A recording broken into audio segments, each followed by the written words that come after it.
Alright, asante sana. Natumaini kwamba mtazamaji wetu mzima tangia tulipoachana katika siku ya Jumamosi. Tena leo ni siku nyingine tumeweza kukita kambi katika studio zetu za Kisii Hot TV. Ningependa kuchukua nafasi hii ni kukaribisha moja kwa moja popote unapowakilisha rekodi yako. Natumaini kwamba siku yako imesha salama sana na kukaribisha moja kwa moja tuweze kushiriki katika awamu nyingine tena katika hot seat, ikiwa ni siku ya Jumatatu tarehe 28 mwezi wa pili mwaka 2022. Kwa mara nyingine tena nikukaribisha moja kwa moja ujisikie kwamba uko nyumbani na tuweze kuzidi kusonga mbele pamoja kwa wakati huu, na ningependa kuchukua nafasi mwafaka kabisa na naweza kukaribisha kwa njia moja ile uweze kufeel nyumbani, usiweze feel at home na usiweze kuondoka hapa. Ninakuandalia chakula moto moto tu tuweze kushiriki katika mazungumzo yetu ya siku hii ya leo, na kuna baadhi ya yale mambo ambayo yamefanyika katika hii leo ama jana, kwa sababu unajua jana wiki ndio imeanza. Tumekuwa hapa katika siku ya Jumamosi tukazungumza mawili matatu, lakini hivi leo tuko katika siku ya Jumatatu, samahani. Tunapoenda kushika katika mazungumzo yetu ya leo, kuna baadhi ya mambo ambayo yamefanyika leo kuhusiana na mambo na siasa, katika ikiwa ni siku ya pili ya wiki. Kuna baadhi ya mambo yamefanyika, hasa kwamba unajua kwamba chuo zetu hivi kinara huyu na ama naibu rais aliweza kusafiri kuelekea katika Marekani, pia katika safari ambayo itachukua siku 10, akimaliza pale ataelekea moja kwa moja katika United Kingdom, ambapo atakuwa na mazungumzo na kuhusiana na safari yake. Na hivi kuna baadhi ya mawili matatu kuweza kufanyika katika kisiasa. Kuna katika kila mpango, kila kikundi kinaendelea kujipanga kulingana kwamba kuweza kuhakikisha kwamba wanaweza kuzoa kura mingi ama wanaweza kupata wafuasi ama ungaji mkono. So hayo ni baadhi ya mengine yale ambayo yamefanyika. Kuna baadhi ya wale ambao wameweza kuhama ama kuweza kudefect katika chama ambacho wamekuwa katika muda ama wamekuwa wakipigia kipato ama kuhakikisha kwamba chama hicho kinaweza kunakiri ama kinaweza kunawiri. Lakini kwa sasa kuna baadhi ya wale ambao waweza kuondoka katika vyama vyao ambavyo wamekuwa pale, na kuna wale ambao wameshikilia pale, na kuna wale ambao wanaendelea kuwa na umaarufu, na kuna baadhi ya tetezi kwamba kuna wengine ambao wanatisha kuhama, na pia tumeona kwamba kuna tension ambayo imeweza kufanyika ama kuna huenda kukatokea na tension katika Kenya Kwanza kwa sababu ya ile Rigath Gachagua pamoja na ANC. Kuna pale matamshi ambayo yameweza kutokea pale kulingana na jana. Rigath Gachagua alikuwa katika interview moja katika station moja hapa nchini Kenya, na kisha baadaye akazungumza kuhusiana na mfuasi ambaye atakuja ama ungaji kuzungumza kwamba ambaye atakuwa ni naibu wa rais, akasema kwamba lazima atoke katika mlima Kenya. Lakini kisha tumeona katika kwa njia ya haraka ANC kwa kupitia kwa Secretary General ameweza kujibu Rigath Gachagua kupitia kwa barua kusema kwamba jamani, hata sisi hatujaungana, hatujaamua yule ambaye atapeperusha ama atachukua bendera ya Kenya Kwanza. Sasa ili hadi wewe unakuja kutuambia kwamba lazima naibu wa rais aweze kutoka katika mlima Kenya. So tumeona pale kuna tension pale, na kuna ile statement ambayo imependa kule, yani wengine wamesema kwamba ni statement ambayo inamweka chini sana Rigath Gachagua kutoka kwake Secretary General wa ANC. So hayo ni baadhi ya mambo mengine ambayo tuweze kuchana katika siku hii ya leo, na ninakukaribisha moja kwa moja niweze kukuandaa katika kila kitu ambacho tukiweza kufanyika katika siku hii ya leo, na kila ambacho nakuomba kutoka kwako mtazamaji ni kuweza kushirikiana pamoja na wewe, uweze kutunga mkono, uweze kuchukua, uweze kushare. Na unajua kama kuna rafiki yako ambao unajua kama ni mpenzi wa siasa, anawiri sana katika kuchanganua mambo na kisiasa, mimi nachukua nafasi hii ni kukaribisha moja kwa moja. Chukua na fursa hii, chukua wakati huu ni wako sasa, na itisha watu wako, itisha marafiki pale nje ambao unapenda kuargue na wao pamoja, tuweze kuchanganua katika masuala mawili matatu ambayo yamefanyika hivi leo. Unajua kama pia kutoka pale Narok West na Narok East constituencies tumeweza kuna wale ambao wameweza kudefect kutoka chama cha UDA na kuingia katika Azimio, ambao ni wagombea wa kiti cha ubunge katika maeneo hayo. So hayo ni baadhi ya vitu ambavyo zinaweza kufanyika, na unajua kwamba katika eneo la Gusii ama kutoka katika kaunti ya Kisii, hapa tumeona kwamba wale ambao walianzisha chama cha UDA kukitafutia kura katika maeneo haya, kuuza sera za chama cha UDA, wengi wao wameweza kudefect na kuweza kuondoka katika chama hicho, kwa kile ambacho wamesema kwamba chama kinakosa kile kitu ambacho kinaitwa democracy. I don't know, sijui kwamba ni nini ambacho kinaenda kufanyika katika chama cha UDA, hasa kutoka maeneo ya Kisii, na kuna mengi ambayo yanaenda kufanyika pale. So hapa leo nakuambia kwamba nataka tu uchukue nafasi yako, uchukue fursa yako mwafaka kabisa, uweze kushika nafasi yako, uweze kuondoka. Mimi hapa lazima tuweze kuongea moja kwa moja, kiundugu, kiurafiki. Lazima tuweze kujadili moja kwa moja na tuweze kupata, je, ni nini ambacho kinaendelea hasa, ni nini kinaendelea. Unajua kwamba national treasurer wa chama cha UDA ambaye ni mheshimiwa Omingo Magara, ambaye aliyekuwa mbunge wa eneo la South Mugirango, ameweza kuondoka katika chama cha UDA hivi leo, kwa kile ambacho amesema kwamba sababu kuu kuondoka katika maeneo ya katika chama cha UDA ni kukosa demokrasi, na kisha baadaye akasema kwamba wacha mimi nitafute katika ile eneo ambayo nitaelekea litanisaidia ili niweze kufikia lengo langu, ndoto yangu ya kuwa governor wa Kisii County. I don't know. Unajua hii ni pada kuna nitatafuta hapa, kuna some clips nitaenda kutafutia hapa. Hapo awali kabla ya hawa kuondoka katika chama cha UDA katika eneo la Kisii County, kuna kile ambacho walitamka kwamba kusema kwamba kuna wale ambao ni vigogo, wale ambao wamefika wako karibu na naibu wa rais ambaye ni William Samoei Ruto, walikuwa wanapanga kuwakandamiza hawa ambao walikuwa wameanzisha chama cha UDA katika eneo la Kisii, kwa kile ambacho litamka kwamba hawakuwa na pesa za kutosha za kupiga kampeni katika eneo hili la Gusii ama Kisii County. Na kisha baadaye kuna ile ujumbe ambao ulikuwa umetolewa pale na mmoja wao ambaye anajulikana kwamba kama alikuwa anawania katika kiti cha ugavana ambaye ni mama Rachel Otundo ambaye alikuwa anatafuta kiti cha ugavana kupitia tiketi ya UDA. Alitamka na kusema kwamba chama cha UDA kuna kile ambacho kimekosa. Wameanza kutafuta watu kutoka nje ambao wanakuja na pesa, kwa kile ambacho walitamka katika alitamka kwamba wanadharauliwa kwamba wao hawana pesa ya kuweza kukampeni ama kuweza kupigia soko chama cha UDA katika eneo la Kisii County. So wakasema kwamba huo ujumbe haukuwa na siku kuweka katika hiyo, ilikuwa ni WhatsApp group, lakini mmoja akasahau kuweka pale. So wakasema kwamba ikiwa huyo jamaa ataletwa katika hiyo chama cha UDA, haya basi walikuwa wametishia kukihama hicho chama cha UDA. Na hakika kusema kweli, baada ya huyu jamaa ambaye anajulikana kama how do you call this man, we call him ambaye ni MP wa katika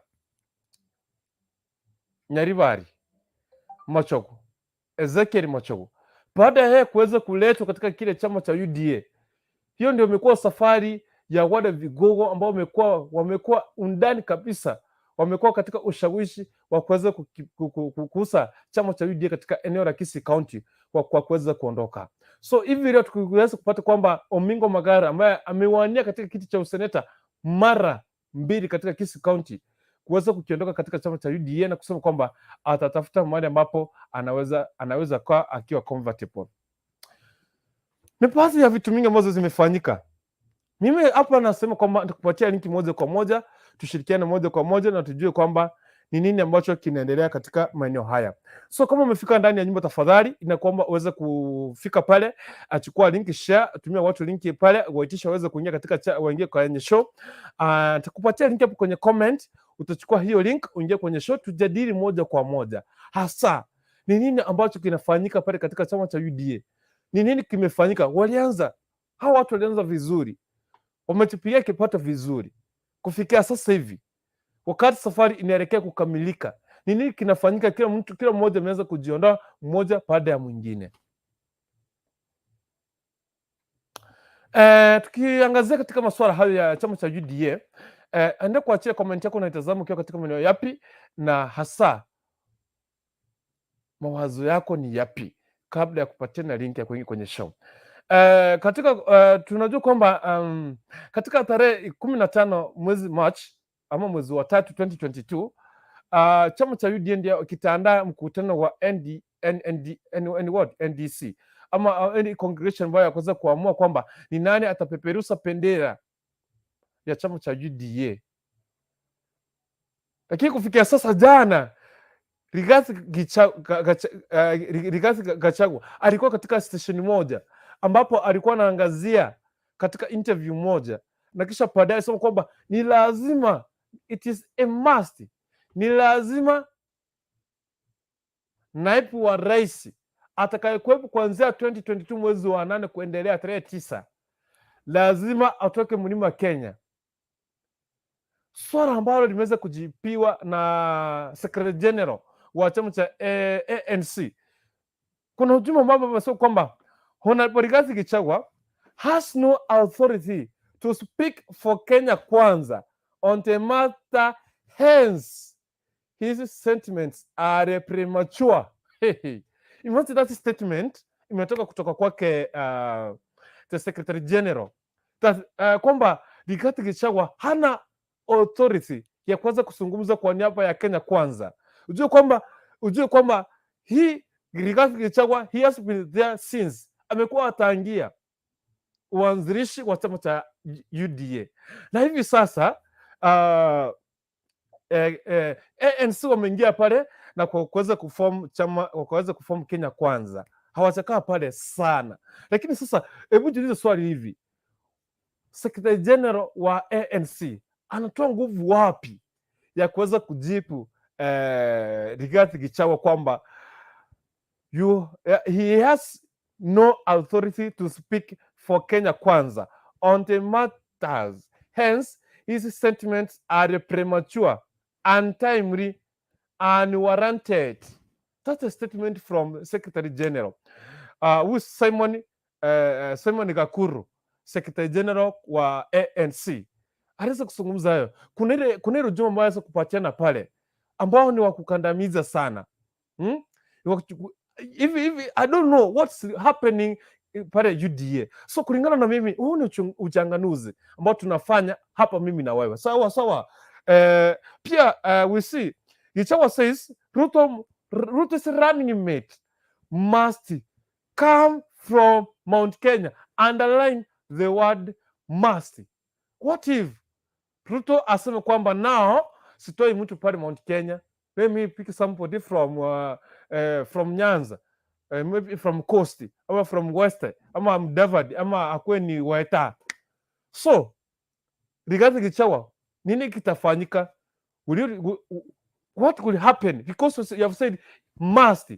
The same statement ambayo Gachagua alipena jana katika interview moja, alisema kwamba hawa jamaa wa ANC pamoja na Ford Kenya wakiingia pale katika chama, wakiingia kuform Kenya Kwanza, tuliwaeleza tukawaambia kwamba hata mkikuja mjue kwamba running mate atatoka mlima Kenya. Mbaba pia alisema kwamba ama atakuwa ni rais ni Ruto, lakini running mate lazima anatoka Kenya na yupo already ako pale. So nyinyi mkikuja, kujeni tushikane mikono tuende pamoja, labda kile ambacho kitapatikana ndio watapata. Lakini now you see the response from Secretary General ANC. Kitu kingine support UDA national treasurer ambaye ni Omingo Magara ama amequit the Ruto's party ama the Ruto that is being led by Ruto, the party. So mabo amesema kwamba the party lacks democracy.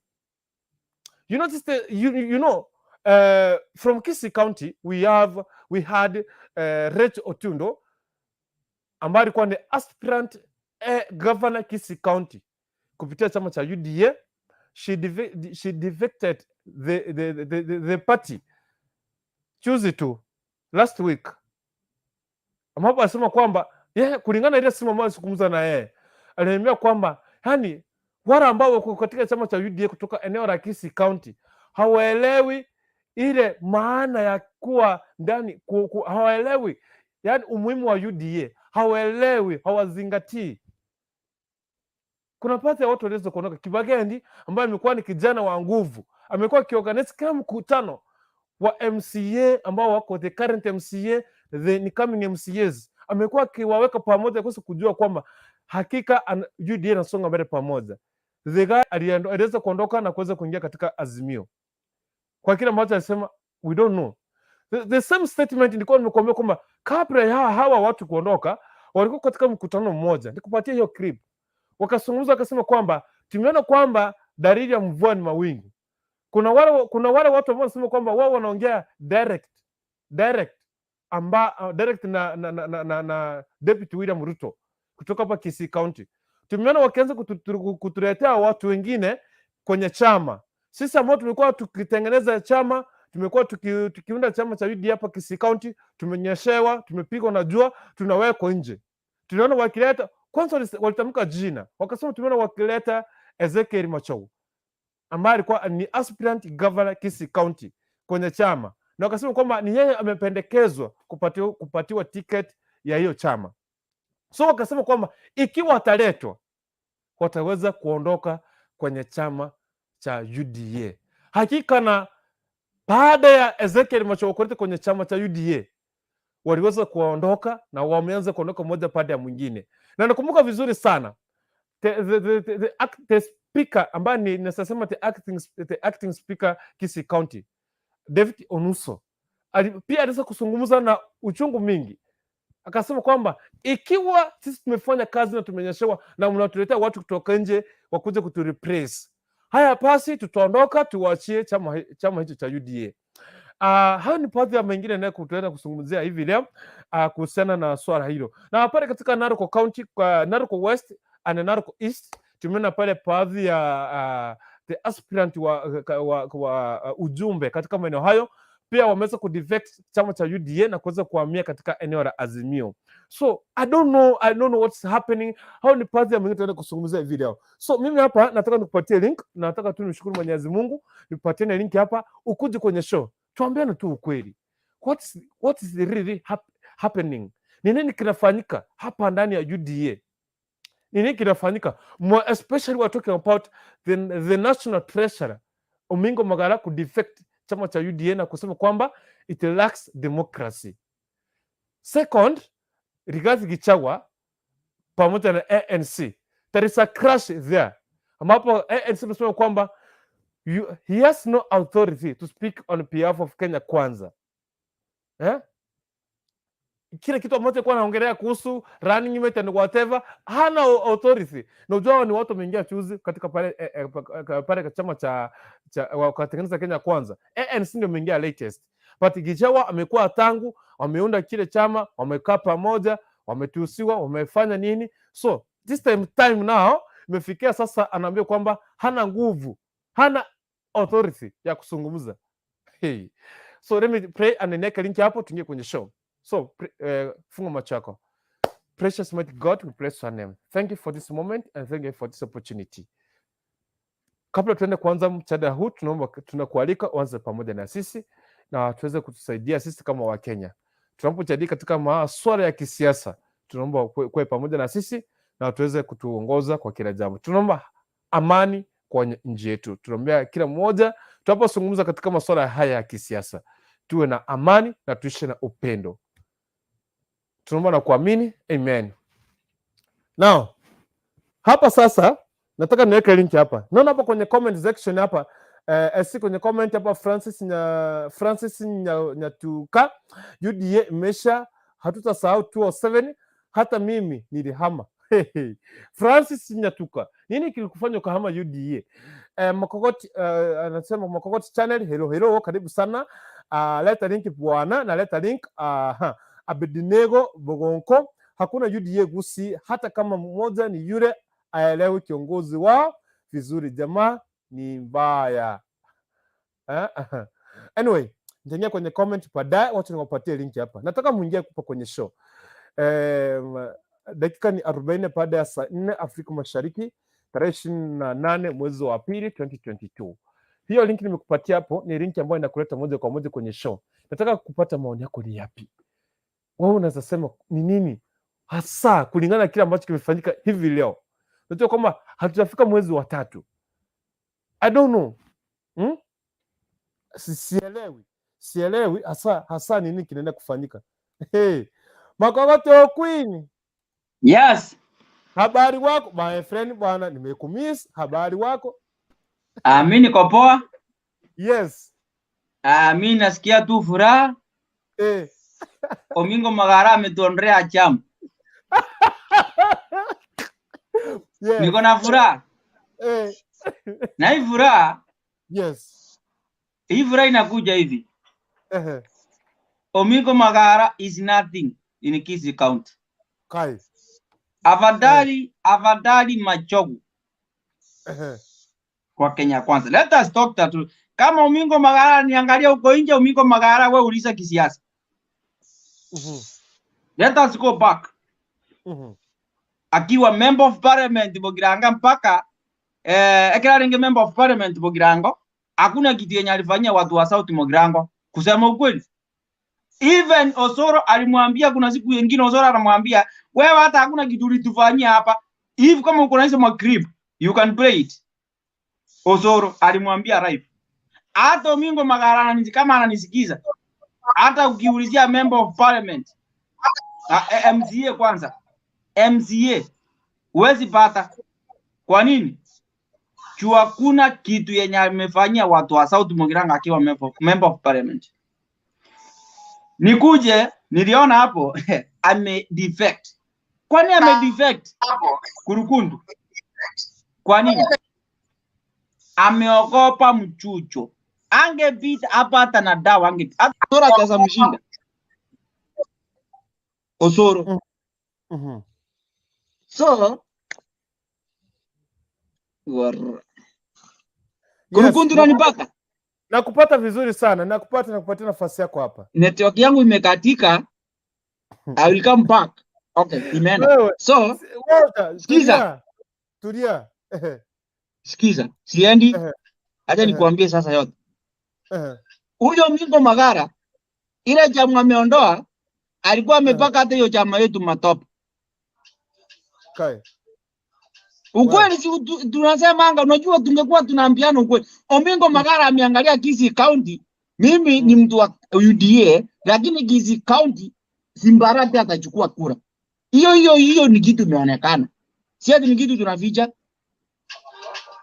Kucheza hiyo siasa ya Kisii County. Nikuje kwa nini ya Rigath Gachagua.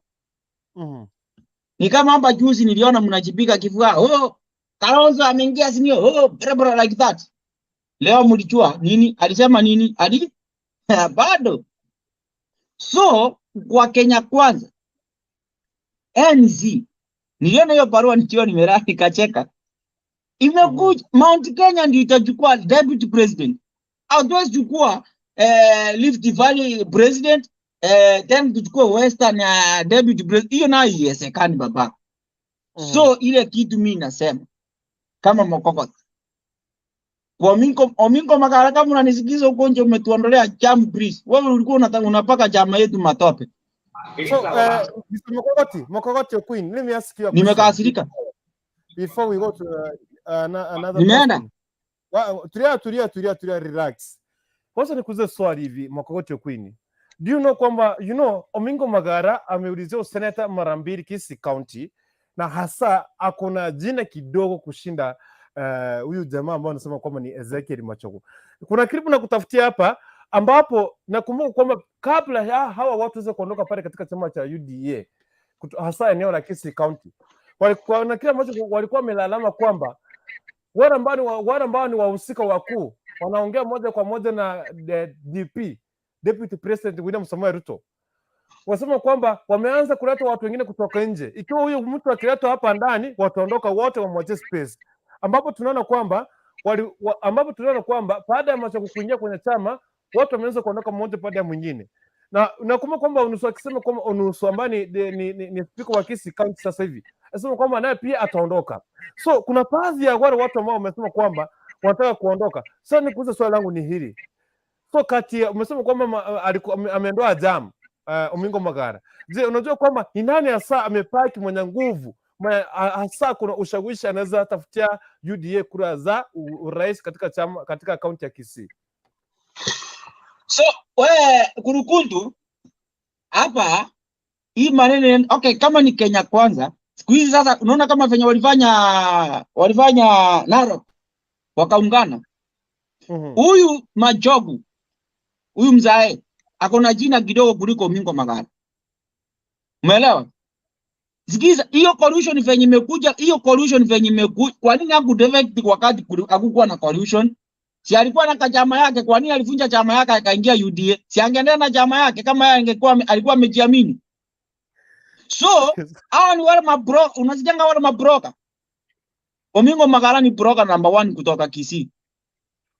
I'm very happy wacha aende na amepoteza. Wacha even ende uangalie kwa comment section zenye wakati alipost. Usikie venye ameambiwa. Wewe umeenda umekufa kisiasa. Omingo Magara, kama unanisikiza uende na uendange na ukiendanga nitarudi baadaye. Wewe mkokoti wacha kudanganya watu. Asante sana. It's okay. Thank you very much Mwakocho Queen for responding, na tunaheshimu sana uamuzi wako. Asante sana. Next on stage hapa anaitwa ENM Fighter. Wacha nikufungue yes, mic. Mambo vipi? Salama sana, vipi? Niko salama, mimi niko mzima hapa. Karibu sana. Asante, nashukuru. Nafasi ni yako. Hata mimi nimeshukuru sana na wasalimu wenzangu katika jukwaa. Wacha nijangie ili jambo ambalo limetokea leo. Nimeona Omingo Magara resign. Chanzo cha kuresign hata ukijiuliza utashindwa ni gani? Kwa sababu number 1, vile mwenzangu amesema pale, huyo ni mtu ambaye ameogopa competition ambayo inaitwa mjucho. Anataka ni wale watu wanatakanga kukimbia mpaka kwa kamba. Sasa resignation yake haja resign kwa sababu anataka kuingia Azimio, kwa sababu kule Azimio hana hata chance hata kidogo. Sasa ile kitu watu mnafaa mjue hapa, anatafuta mbinu ya kusema anataka kwenda akiwa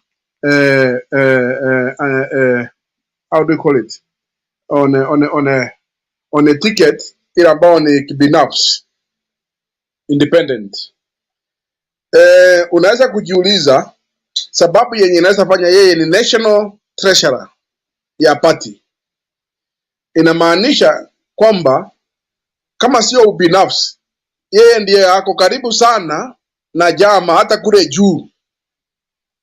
Sasa hawezi kuja kusema hapa eti kuna watu wenye wanafanya uragai hapa chini ama wanamuadaa hapa chini kwa grassroots, when he's a national treasurer in the office. He's next to the DP, to the chairman, because they're the ones who are planning the events or activities of the party.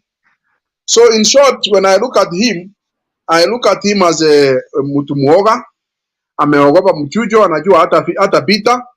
Na kwa sababu UDA is a democratic party that even the DB has already declared hakuna mtu ambaye atapewa ticket kutoka kwa mfuko. Kila mtu anaenda kwa uwanja unless there is even yeye atasema hiyo. Mwenye alisema mambo ya kuongea sana ni huyu Mutama, lakini DB ameinsist kwamba everyone must be subjected to the nominations. Sasa ameogopa. Kwa hivyo mtu muoga, hakuna kile kitu tunaweza kusema na yeye kupitia kwake. Nikihusia zaidi ni kwamba chama cha UDA ambaye ni Kenya Kwanza ni chama chenye kiko na nguvu sana sana tena sana. Hata leo hii tukiangalia katika Kenya yote, zile ngome zenye UDA imeshika, hata ukisema eti Narok kuna mtu ameama, kuna watu wengi sana wanahama kwa kila majama kwa sababu ya hii the people are aligning themselves to what they think, where they think they can win, because politics is all about personal interests. Ukiangalia region kama Kisii, Kisii is in Nyanza. Kenya Kwanza, the percentage that Kenya Kwanza, to be honest with you, when I'm a Kisii, the percentage that Kenya Kwanza is going to get from Nyanza province cannot be more than 25% of the votes. So even 25% might not be because of that wind, according to me, in my own considered opinion. But we are looking at the fact that even if we get 20% of the Nyanza votes, we have some strongholds somewhere else, itatuchazia mahali pale. Kwa hivyo, mimi naangalia mbele, nasema mbele iko sawa na Kenya Kwanza, na Kenya Kwanza ndio serikali ya kesho. Asante sana. Wenzangu pia nao wachangie. Asante sana, shikilia hapo AENM fighter. Asante sana. Next on stage anaitwa Remy, animate your mic. This is Jared. Jared, fungua mic yako Jared. Niko kwako sasa. Thanks, the panelists. I see my friend ENM and Douglas and those others who I know. So, following what was done today by Magara, it's not so surprising, and I think that we need to let ourselves be very clear that chicken are coming home first. It is very clear. Somebody has a mic, I think. Okay, good. Yeah, so you have to know the truth of the matter. Maybe, let me say allegedly, so that I don't have to. There's somebody who is not muting the mic. Let me just help you to wacha niwasaidie kumute mic zao. Nikikufikia na kufungulia mic. Now, Steve, you can cross your mic. Steve, you can cross your mic. Dickson Machuki, you can cross your mic. Ikifika tani yako utafungua. Nitakufungulia, usiondoke tafadhali. But ikifika tani yako tunafungua mic. Asante sana, tuendelee Jared. All right, so this is the truth of the matter which is there. UDA is having money issues, and now that they are come to the time of tickets, they are actually selling the tickets. Those of us who have the insight, that is the truth of the matter. Omingo Magara, and I can be quoted this is the truth. The truth. He was told, what is your budget for Kisii governorship? He said it's estimated 100 million. He was told, bring 50 million so that we give you the tickets. Omingo Magara does not have 50 million to bring. The money which was going around nowadays is nowhere. So the tickets are now for sale. It is going to go to the highest bidder. It's unfortunate to my friend Omingo Magara that now he has to start over. That's why we need to learn a lesson that let us not fight, let us not quarrel over another man's ambition. They went around abusing everybody in the name of Ruto. Now they don't have even anywhere to put their face. So my brothers, we are here. I'm not going to be offended. So do something. You cannot hear me?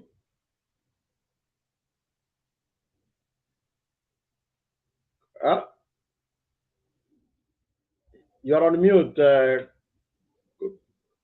You are okay. Yeah. You are okay. You are okay. Okay. I had somebody was saying that they can't hear me. Okay. So what I was saying, I'm not going to be offended by anybody, my brothers, because of another man or another woman who is fighting for his own stomach or his family. We enjoy life. You have a right to vote whoever you want to vote, but don't fight for any human being, because the day it drops you, the day it will tell you that I really have nothing against you. That's when you will realize. So UDA has got nowhere in Kisii. they don't have anywhere they're going to get anything from Kisii. Kisii is already locked. That is, you have to, you might say no, but I hope that you smell the coffee. That is the truth of the matter. And I wish somebody can tell me. This is how you have to know that even the deputy president has given up on Kisii. Before, he could make so many trips to Kisii. Nowadays, he comes for hours. He took a delegation of 30 people to the US. Even the so-called national treasurer cannot accompany. Even Our Lady who dances the stage cannot accompany. Even Osoro, who is there for abusing, because in the US maybe there is no abusing there, he could not carry those people. That tells you how he values the Kisii. I cannot blame him because there is nothing. He's not going to gain anything from Kisii and Nyamira probably. So let us smell the coffee and know that things have gone one way. By end of this month, I think we are in March, March coming in tomorrow. By the time we finish this coming month of March, UDA will be a Lift Fare party. And watch the space. That is the truth of the matter. Azimio might have challenges. The challenges Azimio has is people who want to come in. The challenges UDA will continue having is people going out. By the time they come back from the US, there might be nobody in the party. Already you will find nobody's there. So my friends, don't take this. I know that it is tough. Don't take it too personal. That is how politics is. We saw this coming. Please smell the coffee. Be okay. That's life. Now I don't know. In fact, you might be surprised if we have another candidate from the central Mount Kenya. Even JP Mutuli might be becoming the opposition leader. Don't be surprised. So I don't know, but I hope that don't take it personal, please. Keep it cool. But there is no UDA in Kisii. In fact, if this guy is going for governorship in Kisii for UDA, he might not even win a parliamentary from his own constituents. So what are you talking about? Those who are saying that Magara doesn't have, in fact, Magara has, for the last two elections, has got over 100,000 votes. But the only problem with Magara is a very nice person, is poor. He has always depended on people to fund his campaign. He thought that Ruto would do that. Unfortunately, this is a league of money. That's an only unfortunate. If he could have made a very good decision, being in the right party, I think he was somebody who could have given a land for maybe even Simba land for his money. But as far as Majogu, that one is, I don't know. We should not even count that one. Thank you. Thank you very much, Jared. Niko na some statement of Omingo Magara. Alikuwa amesema tarehe 4 Oktoba 2021, ambapo alisema kwamba Omingo Magara aliambia Ruto kwamba Raila treated him like rubbish. That's a statement Omingo gave during that time. It was on 24 October 2021. Tusikie anasema nini. Wote nikupatia hapa, tusikie anasema nini, ndio tuweze kurudi hapo tuendelee. It's okay.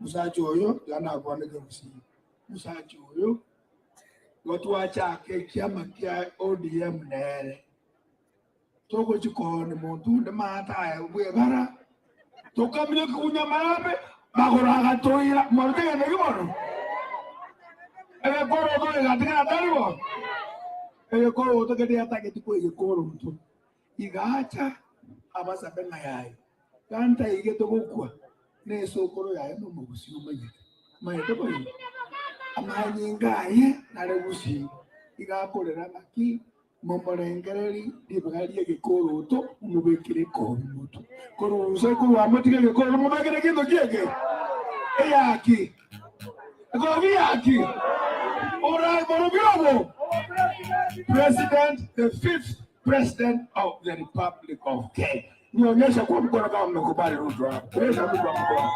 Baba hawa ni my mother, sisters, brothers, cousins and all of them.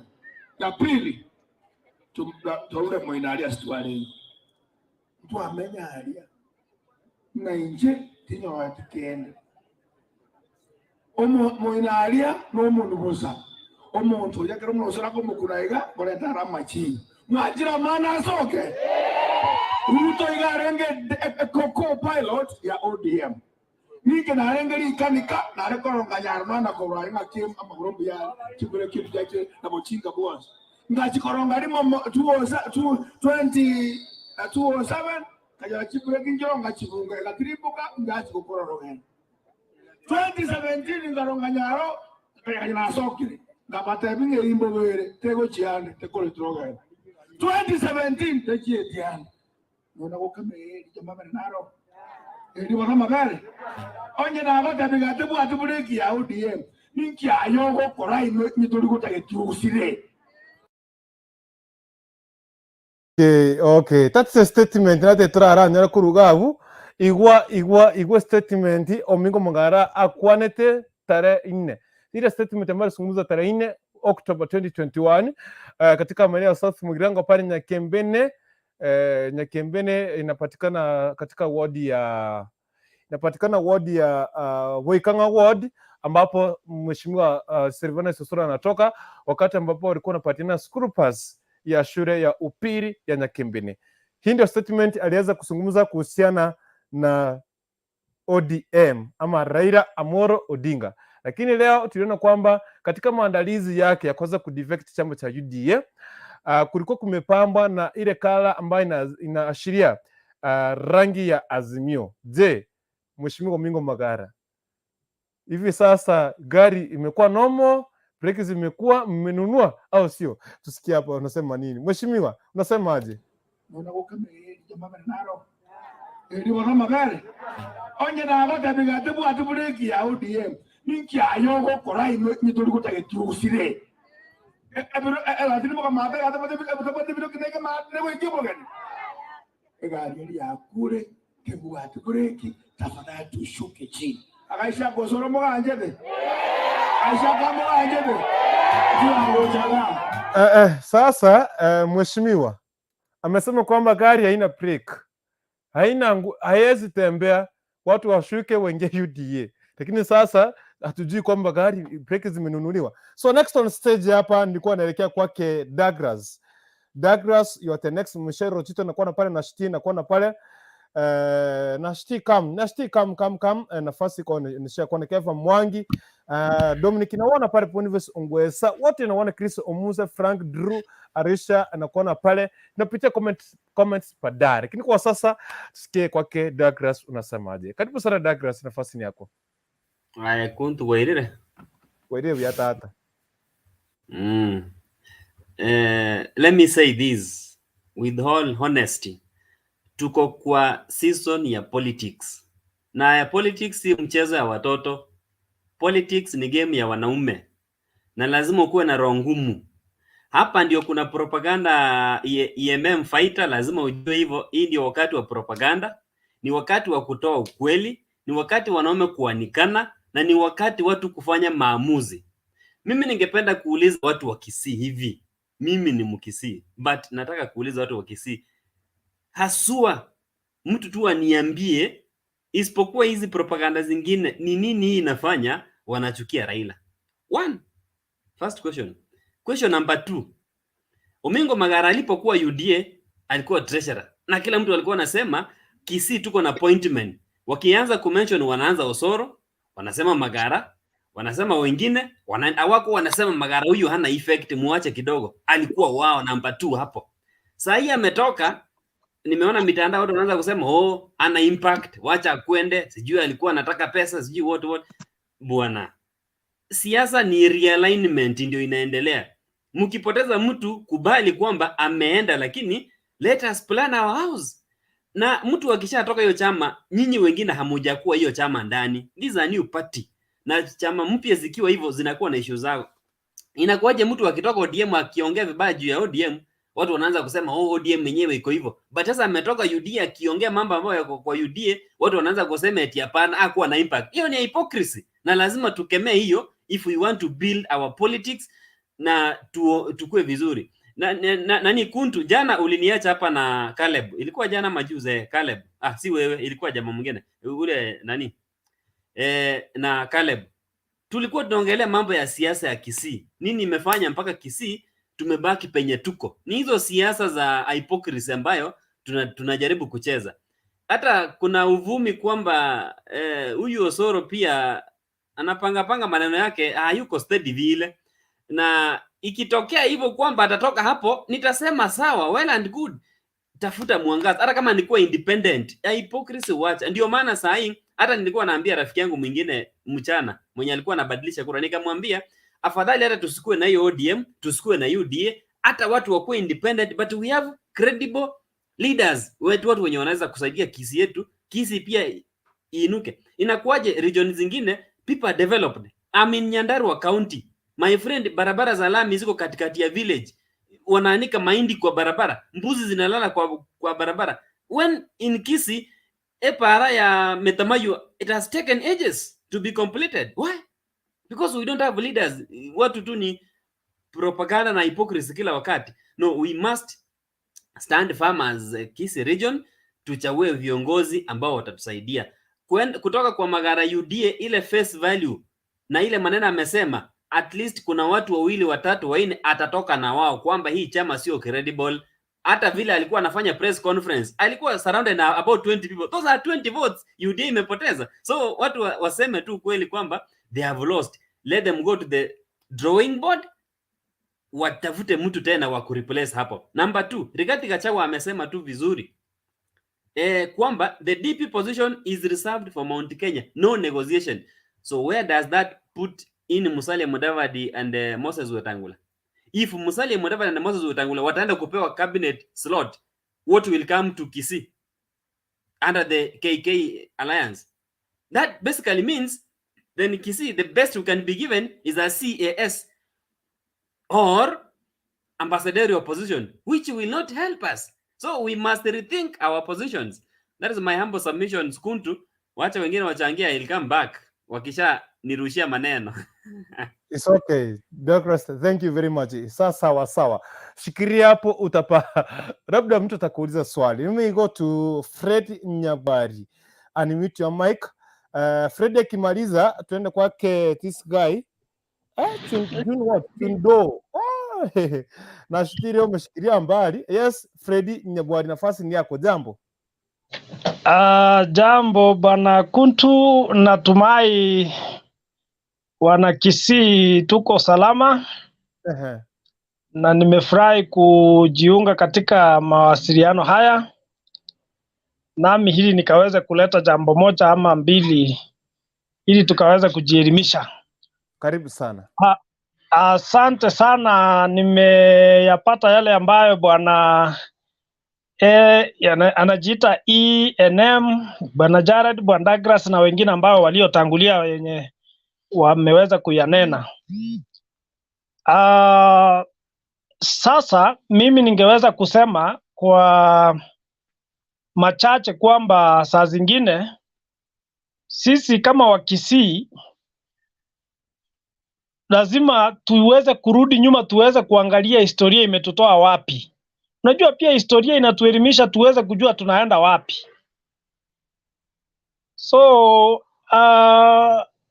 kitu moja ambayo inanishangaza ni kwamba sisi bado tunaendelea kushangaa ni kwa nini Omingo Magara ameweza kutoka ODM, UDA rather. Mimi wacha nikuulize swali. Wewe hata kama uelewi, jameni, Omingo Magara amekura, ameshiba. Sasa ameona kwamba hii mahali ambapo nimeshikilia hakuna mahali ninaenda, na ile chakula ambayo mimi nilikuwa nataka kukula nimeshiba. Sasa wewe ukishiba utawekelea chakula wapi? Hiyo ni swali. Namba 2, Omingo Magara ameketi katika kale kachumba kake kadogo, akajiuliza wale watoto wenye walichomwa, wale watoto ambao walichomwa pale Kiambaa, wewe ingekuwa ni mtoto wako ambaye aliweza kuchomwa kwa kanisa, eti unawekwa ndani ya moto, unarusha mtoto kutoka huko kwa moto, wacha mtoto aweze kubaki hai, mimi niweze kuchomeka, alafu mtu mwingine anabeba watoto tena anarudisha ndani. Unajua hii ni mambo ambayo inachangia, na bado unajua hii maneno itaongelelewa tu na tutazidi tukiyaongelelea na tutaogopa. Unaona, Wakisii saa zingine mimi nashindwa ni nani alituroga, hata kama watu wengine wanasemanga.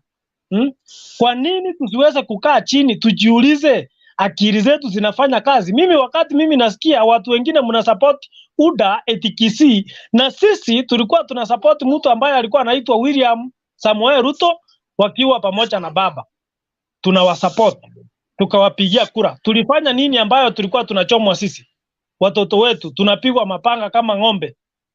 Saa zingine wewe ukisupport hata kama uko na tamaa, sijui ni tamaa ya pesa, na mtu hawezi kuja kukulisha kwako, jiulize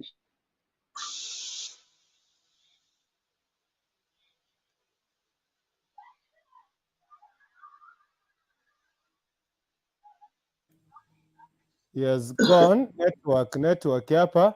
Angekuwa hapa tuweze maswali ikitaka, and let me go to Chundo. Ai, hiyo jina lako ni ngumu my brother. Fungua microphone yako mtu wangu. Vipi? Mzuri sana. Karibu sana, nafasi ni yako.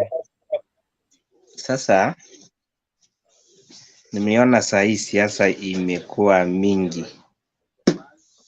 Saa hii kuna political alignments. Ukiona Omingo Magara amesikiza ground, na ujue tu vizuri sana UDA in Kisii region haina nafasi. Hata Osoro nimesikia na yeye anajipanga anatoka UDA. Anaweza enda na ile chama ya huyu CS wa Interior Security. Hata Omingo Magara anaenda kwa hiyo chama, but which is an affiliate ya Azimio la Umoja. So Omingo Magara ameenda kuangalia ground. Kisii iko slippery. The same applies to Osoro. The man of late uoni Osoro akipiga kelele vile alikuwa anapiga. Na Machogu can't even influence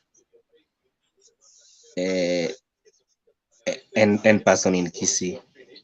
So Machogu is dead politically, the same as to Omingo Magara. Na ukiangalia South Mugrango, Omingo Magara hakufanya kitu. Ndio maana hata nani alimshinda? Osoro alimshinda, despite Osoro alinyimwa ticket ya ODM, but alimshinda. Then I don't know why mbona watu wanachukia Raila sana. Na ukiangalia almost 90% of politicians in Kisii, Raila ndiye amewagrow politically. Ukienda Western, 90% mtu atakwambia mimi ni mtoto wa Raila kisiasa. Ukienda Coast, almost 100% watakwambia mimi ni mtoto wa, mimi nimejengwa kisiasa na Raila. So kiangalia Musalia Mudavadi, mimi hata nashangaa alienda kutafuta nini UDA. UDA is made up of political brokers, ni thieves wenye wanatumia jina ya kimaskini kukandamiza watu. Ukiangalia tu vizuri sana watu hawana agenda. Ukiangalia tu Ruto vile anaongea eti maskini tumeweka bilioni 50, ukijaribu kujiulizia hiyo bilioni 50 iko wapi? Itapatikana aje? Hata nilishangaa eti kuna Wakisii still wana support UDA. for your information, Raila akiwa president, even Akisi can be a president. Hatuwezi recycle watu toka Rift Valley tuenda Central Rift Valley Central. Hata sisi tunataka hata ule that small community siku moja wakue na president. So Karenjin hawezi ongoza 2022 August. Ruto ajipange mapema sana. Ukiangalia vizuri, Raila still has a influence in Western. Hiyo nao msidanganyane. People they prefer Raila to Ruto in Western. Ukienda Nairobi, still Raila controls it. Ukienda Coast, watu wanasema sahi the ground is slippery. Hakuna, ukiangalia tu vizuri sana, hakuna chama hata imejitokeza Coast. Still Raila commands Coast. Ukienda Kisii, it is the same. Ukienda Northeastern unasema kuna sway kidogo, but still Raila will get a very good number of votes kutoka huko. Central nayo akifika 38%, it's sealed. Na ujue sahi watu people are going to regional parties. Ukiangalia Central, nani Uhuru Kenyatta ameingilia katikati. Uhuru Kenyatta ameleta Jubilee party. Ukienda watu wenye wako confused kidogo ni watu wa Western. Hawajui vile wamesimama, lakini ukiangalia hii chama ya nani ya Eugene Wamalwa, hii ya Trans Nzoia, that chama itakuja kuwa very very strong compared to NC na Ford Kenya. Na Moses Wetangula may not be elected as a senator wa Bungoma 2022. Mark that one out.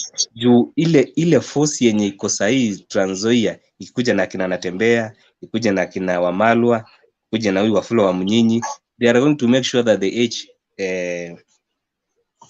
Moses Wetangula from the Senate seat. So hao watu wanastahili kujipanga.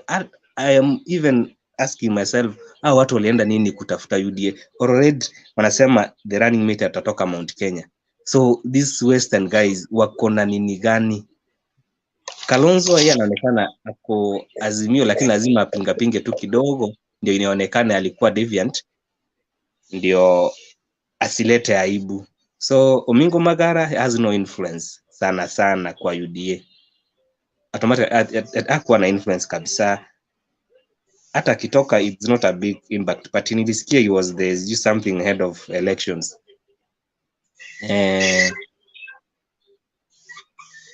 Sahi ndio watu wanatafuta political alignments. Hata hii UDA mnaona sahi inasema eti hao ndio wako na ufunguo ya Mount Kenya. Ngojea president aanze kucampaign, aanze kuelezea watu ukweli. That is the time those guys Mount Kenya, najua Mount Kenya they make a decision towards the last day of election. Na utakuja kugundua kwamba kutakuwa na so many elected leaders wa Jubilee kutoka Mount Kenya. UDA will have very few. Na uangalie this are the outgoing governors. Those guys they will have influence in the 2022 election. Juu wanataka hizi positions za ambassador kwa CS. Mtu asikudanganye these guys they don't have impact in the coming election. Those guys they will have influence. Lastly, naona Azimio ina make progress, a very good progress as compared to UDA. Now remember UDA has been campaigning for more than 3 years now. Since Villanelle sense kuna handshake, aliingia tu kwa campaign. Na is using hawa vijana wenye hajaenda shule sana, kama ule mwenye alitoka hapo mwenye alikuwa anaitwa the Mokogoti the Queen. Watu kama hao watu unaona wakusema illiterate, mtu hawezi elewa vizuri, huyu jamaa anawadanganya. Kuna vitu you cannot do. Watu wanasema even ukiangalia hizi countries zenye zinaendelea, trickle down economy, that is it. We must have rich people in the society. Those are the people wenye atakuja kuassist watu wenye wako chini. Mali hezi toka chini kienda juu, no way in history. Na hii 6,000 baba anaongelelea, it can be a reality as long as corruption ilikuwa catered for. 6,000 is a reality na si kila mtu atapewa. Right.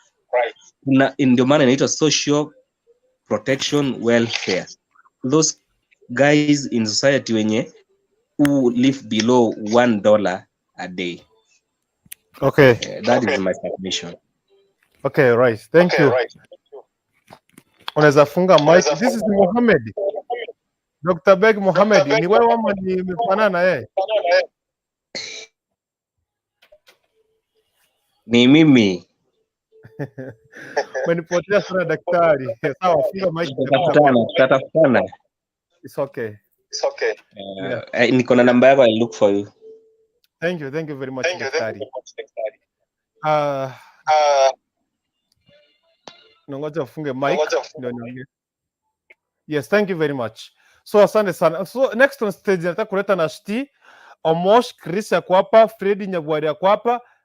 Then after that nitakupatia tena clip nyingine ya Omingo. Zote nitakupatia, but I want us tuangalie more especially about Omingo Magara kutoka. Je, Kisii County nani atakuwa sasa, nani atubebe hiyo bendera? Nani atatafutia William Samoei Ruto kura kutoka maeneo ya Kisii County, katika kaunti ya Kisii? Pia tuangazie katika suala lake Rigath Gachagua, ambapo wameweza kuchipishana na unaona kuna kati ya crash pamoja na ANC. Tumeona pale vile Secretary General vile amemjibu kwa njia nyingine, ambao wengine wamesema kwamba ni kimadharau. Kuna tenzi, bado kuna utatanishi fulani pale, hasa ambao atakuwa ni running mate. So what if kama kuna ile walikuwa wanasema kwamba huenda ikawa Rigath Gachagua awe ni running mate kutoka Mount Kenya.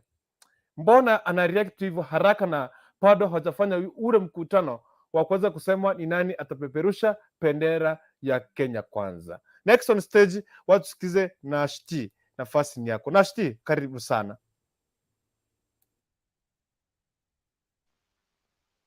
Thank you so very much. Habari zenu wa Kenya. At least leo naona naenda kukuwa na wakati mzuri. I'm not having this UDA guys because I think wamejificha. My friends, I have been struggling here kueleza hawa vijana. I had huyu mwenzangu mwenye ametoka attacking Mokogoti. Mokogoti is somewhere.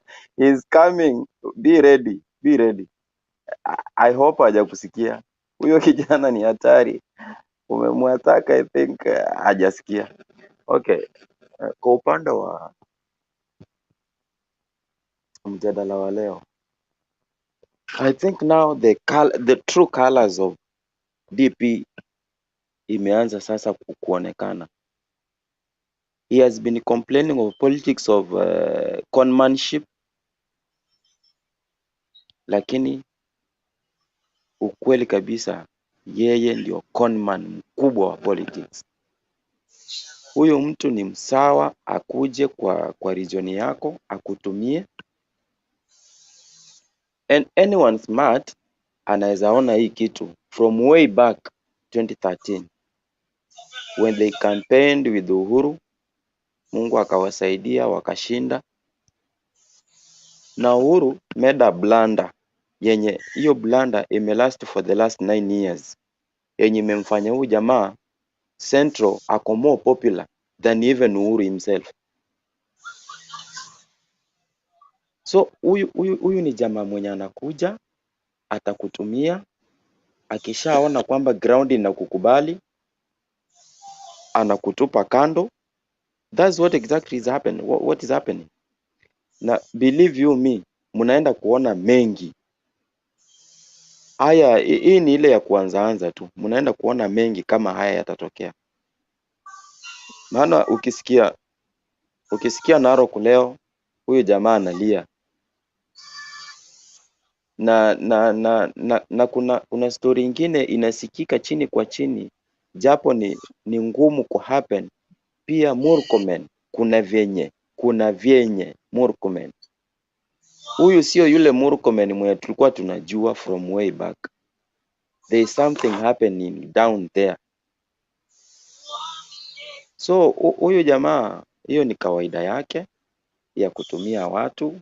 Akisha gain ground anakuweka kando, maana anajua ashabaki na watu. Kwa swala la huyu the so-called deputy wake, me I think is just because yeye ndiye anapatiwa huyo upato wa kuchaguliwa kama deputy. Anajaribu kudefend, anajaribu kuongea.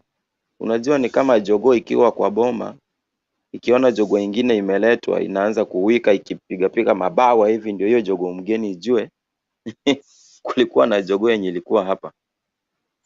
Lakini the bottom line is watu wengi wanaenda kuregret, like Musalia is going to regret kama na Wetangula. Juu ameingia hapo up to date, unasikia sasa ndio ujue deputy president ni mjanja wa kutumia watu. Hawa watu wanamkampenia up to date, wanamkampenia lakini hawajajua hatima yao. Ndio maana nakuambia kwamba deputy president ndio the first conman wa kisiasa hii Kenya. Amewaleta pamoja, wameingia UDA, wameunda Kenya Kwanza, lakini mpaka venye tunaongea sasa hivi jamaa wajui hatima yao ni nini. Now you can see it's just a matter of time. Na kuna mengi yanaenda kufanyika. Si haya tu. Hii Omingo Magara hii ni ile mwanzo. Kuna mengi yanakuja. Kuna watu wengi watatoroka. So hiyo ni kawaida ya huyo jamaa. Mi sioni cha ajabu hapo. Kwa mtu yoyote mwenye anaweza akachanganua siasa ama ako na uwezo kuangalia venye siasa inaenda, hilo si jambo la ajabu. We expected that, na imetokea, na mengi yanaenda kutokea. So wacha wakule jeuri yao. The problem is sasa, kama Omingo Magara sasa hivi, niambie anaenda kuanzia wapi? Unajua it's like nyinyi mnakimbia 100 meters, mumeweka 1 mark, watu wamekuacha kama 5 wamekuacha kama watu 5. Sasa wewe ndio unaamka, watu washaenda bwana. Mimi niko Mombasa, lakini naona siasa yenye inafanyika hapo Kisii na huyu wa Dagoretti anaitwa nani? Simba Arati. Yeah. Simba Arati ni mtu ametoka Nairobi, lakini venye anapelekesha hao jamaa hapo ni noma. Saa hii hata akasema anatoka aende wapi, hata akuja Azimio. Yeye wacha tu akuje akue flower boy hapo hivyo, tutamwangalia. Baba akipata serikali anasema nyumba ni kubwa, tutamwangalia. Lakini kwa upande wa ugavana wa Kisii, mi I think hiyo ishaenda. Alicheza tu blanda kutoka mwanzo. So wacha ningoje wengine waongee pia. Na at least kama kuna mtu wa UDA, I love to hear them. Ndio tuulizane maswali kisawasawa. Alright. Next on stage hapa alikuwa ni Fred Omosh Chris. Ndio nende kwake Fred Nyabwali. Omosh Chris, huyu ni nani anatoka na kupatia simu? Anaogopa ni mute ya mic. I thought she was able to talk here. Okay, anyway, karibu sana Omosh Chris. Dakika zako 5. Karibu sana. Na wasalimu wa mjambo. Hatujambo sana. Yes. Sasa langu ni kwa Omingo Magara ku defect from the chama chake, hii chama ya Uda kuelekea kwa chama ya yenye hata sijajua ni vizuri amehama ama nikala tu tuliona kwa hiyo meeting yake. Ni confirm amehama ama bado? Wacha niwawekee hapa ndio tuweze kusikia vizuri ujumbe wake. Aliweza kuzungumza leo katika maeneo ya saa ngapi? Ilikuwa mwendo wa saa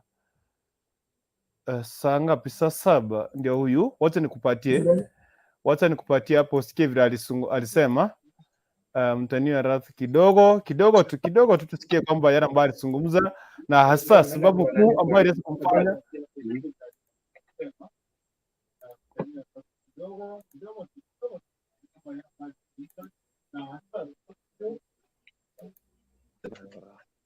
itabidi tufunge maiki zetu kwanza tusikie vile anasema, then tutafungua.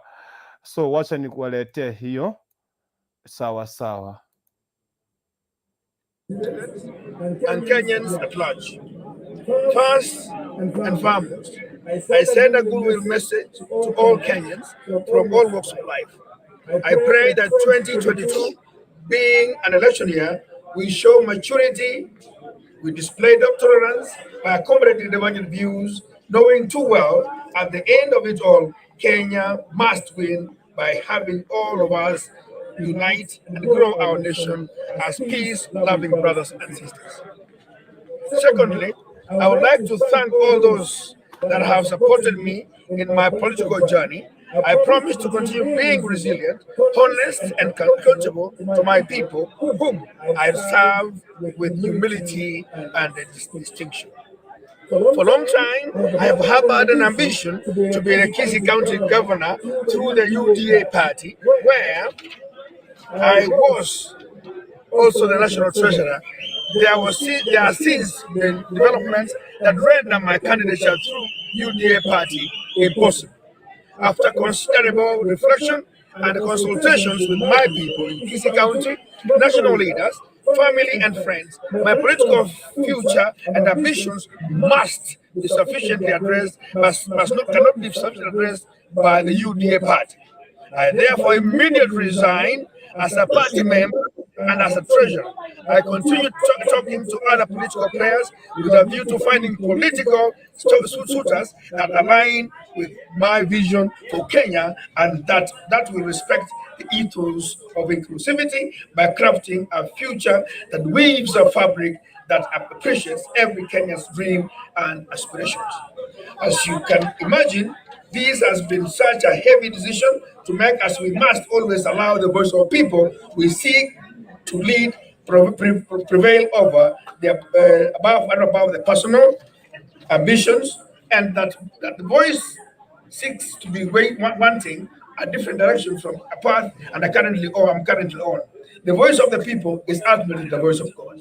Finally, let us all be vigilant, for politics comes and goes, but we as a nation, must remain united to allow us to usher in the golden age of our republic. God bless Kenya, God bless Kisii County, and I thank you all. Okay, I think you must hear you. Now we can continue. Chris, karibu sana. So my point is, kuna my brother there is, I think in Abel, was it Abel? I'm afraid there's somebody who said about Kisii being left out. Ukiangalia yenyewe we are left out. Nilikuwa naangalia list ya Ruto yenye alitumia kwenda wakati alikuwa ameenda 12 days tour in US and the UK. Hakuna Mkisii hata mmoja. So where are we as a Kisii? That is the first thing we should ask ourselves. Kwanza kabisa sisi tuko wapi? Secondly, tusiweke siasa kwa roho na tusikosanie juu ya siasa. Kwa sababu right now as we are speaking, ulituwekea clip ya on 4th last year ya Omingo Magara. Alikuwa anaongea vibaya kuhusu baba. In the next few days utamuona akiwa round table na baba wanapiga story. Kwa hivyo sisi watu tunapiga kura, sisi ndio wabaya. We are the victim and we are the people who are suffering. Right now ukiangalia, they call themselves the round table guys. Wanakaa round table, they talk their views, wana agree. Kwa sababu Omingo Magara kuamka asubuhi akuja aseme they had a discussion over the same. There is my brother called Osoro. He's a good guy. He's a learned friend. He's doing well in life and in politics. But angefikiria akae chini na yeye chini kabisa, akae chini kabisa. Hii chama yetu, hii chama yake ya Uda, where is it taking him? Is it going to help Umugusi as a community ama anajisaidia yeye kibinafsi? So my point is Kisii tumetembea actually Central tumetembea. We have seen how they have grown, the growth electricity wise, barabara, everything. Hata ukiangalia industries, they are far much better than us. Kwa hivyo sisi tukiweka kura zetu mahali, is it going to help us? Haya, kuna topic kingine hapo nataka kuuliza swali. Ongwae, sasa nakuja kwa Ongwae. Ongwae nasikia anataka kusupport mzee wetu naitwa Chris Obure. Are we there? Are we there? So Ongwae kama anataka kusupport Chris Obure, where are we? Tuko wapi? Langu ndio hilo kwa leo, lakini siasa tusiweke kwa roho. Play siasa, tusalimiane kesho. Alright. Tutakuja round 2, shikilia papo hapo, ambapo tutazungumzia kuhusu swala lake Rigath Gachagua kwa sababu yale majibishano pamoja na Secretary General wa ANC kuweza kumjibu kwamba hana authority yoyote kwa kuweza kuzungumza kwa niaba ya Kenya Kwanza. Na kisha kusema kwamba running mate must come from Mount Kenya. I don't know kwamba ni kama ameona kwamba kuna kuchezwa pale, huenda Msari ama Waita atachukua, ndio maana anasema must. I don't know. So next on stage anaitwa ni Freddy Nyabwari here. Before niende kwake, niko na swali kwa Omosh. Yes, uliza swali. Omosh. Yes. Omosh amesema eti Gavana Ongwae ana support Chris Obure. Mimi ningependa kuuliza Omosh, kuna shida akisupport Obure? Kubwa sana. Sema hiyo shida ndio tusikie. Kwanza kabisa, wacha nikwambie kwetu nyumbani, ushago kwetu kabisa. Wapi? Sema kwenu. Nyangusu Rigena. Bobasi. Sema Bobasi. Bobasi Nyangusu Rigena ali. Alikuja matanga ingine huko nyumbani. What he said, that is 2013,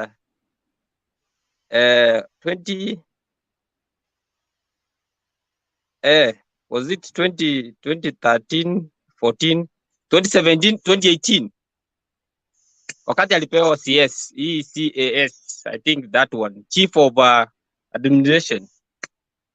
Kuna barabara aliweka mahali ilikuwa supposed kujengwa,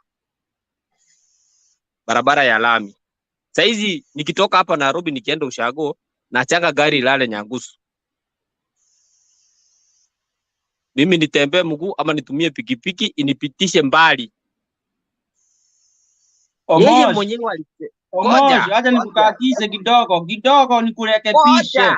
Huyo jamaa kitu alikosea ni ile barabara ya Kenyenya Mogonga akaichukua Igare, my friend. Hiyo ndio kitu tunajua, mambo mengine ya tujui. Tulia kwanza. Ile barabara alipeleka wapi? Kidogo. Samahani. Naomba tuweze kuchukua kwenye swala lake kati ya Chris Obure pamoja na governor ambaye ni Ongwae. Tafadhali naomba tuweze kuzingatia katika swala kuu lake Mheshimiwa Omingo Magara kuweza kuhama katika chama cha UDA pamoja na Rigath Gachagua kuweza kupishana majibishana pale kati ya ANC kuhusiana na ambaye atakuwa ni naibu wa rais, pamoja na kuambia kwamba ana ile authority ya kuweza kuzungumza kwa niaba ya Kenya Kwanza. Nataka tuweze kujadili katika hayo masuala mawili au matatu, lakini wengine itakuwa ni baadaye. Karibu sana, tuendelee my brother. Asante sana Bwana Kuntu, na furahi kurudi tena katika mtandao. Nilikuwa nimepotea kidogo kwa sababu ya mambo ya interneti, lakini sasa nimerudi. Mimi nilivyotangulia kusema kwamba rafiki yetu ambaye ni ndugu yetu ambaye ni Omingo Magara. Unajua sasa yeye alikuwa amehamia chama cha Uda ili aweze kupata ile chakula. Unajua katika hii dunia kuna watu ambao wanatafuta tu chakula, wakiona kama chakula haipatikani ama ametosheka na chakula tena anaenda pande ingine. Sasa unajua hawa ni wale watu ambao wako katika hali ya kutapatapa huku na kule. So those people do not have their future politically.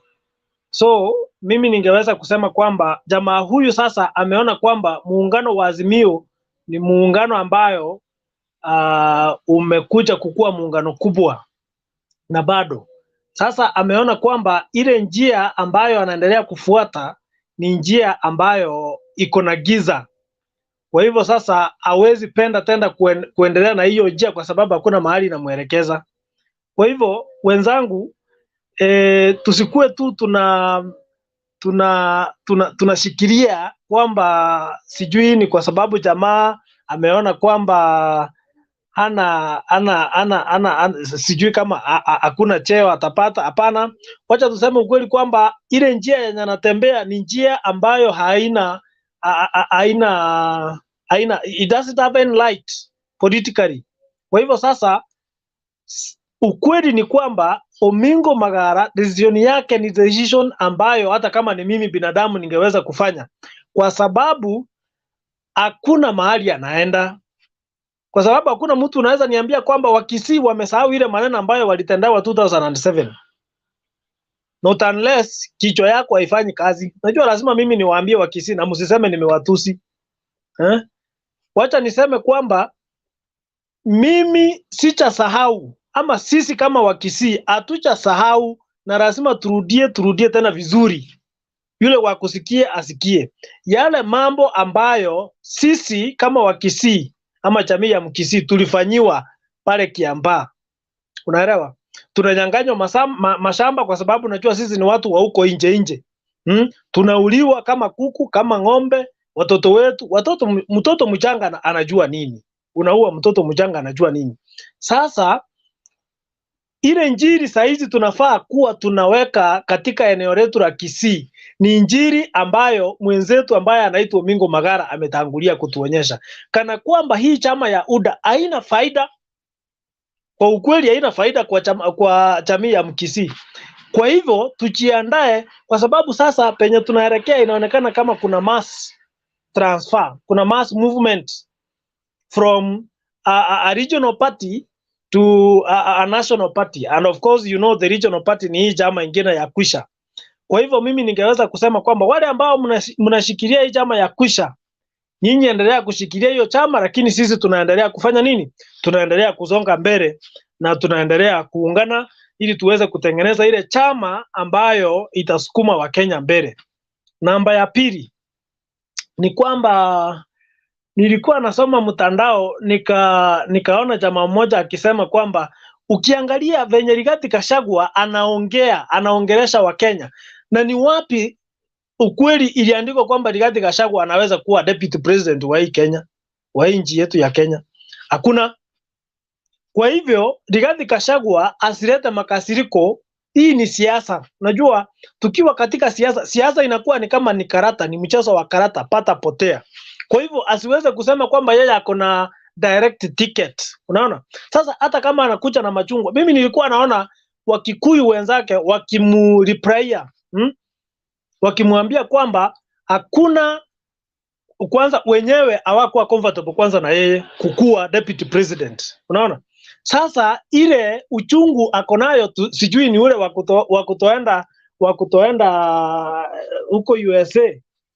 Sijui ni uchungu gani. Sasa labda hata hana visa. Unajua kuna sura zingine hata ukijaribu kuziweka kwa passport, kwa visa haziwezi fit, haziwezi. Sasa unataka tukubebe, unajua kila nchi iko na constitution yake. Unaona? Yenye inachukua. Sasa jamaa anataka aende kwa sura, toka hapo. Hapana, wewe tulia, mimi ndio naongea, wakati wako ulikuwa ninasema kwamba kuna sura nyingine ambayo haiwezi fanya nini? Haiwezi fuka kutoka mpaka moja kwenda mpaka mwingine. Sasa Freddy, Freddy, usiingie huko sana. Yes, tuendelee. Hata tuendelee.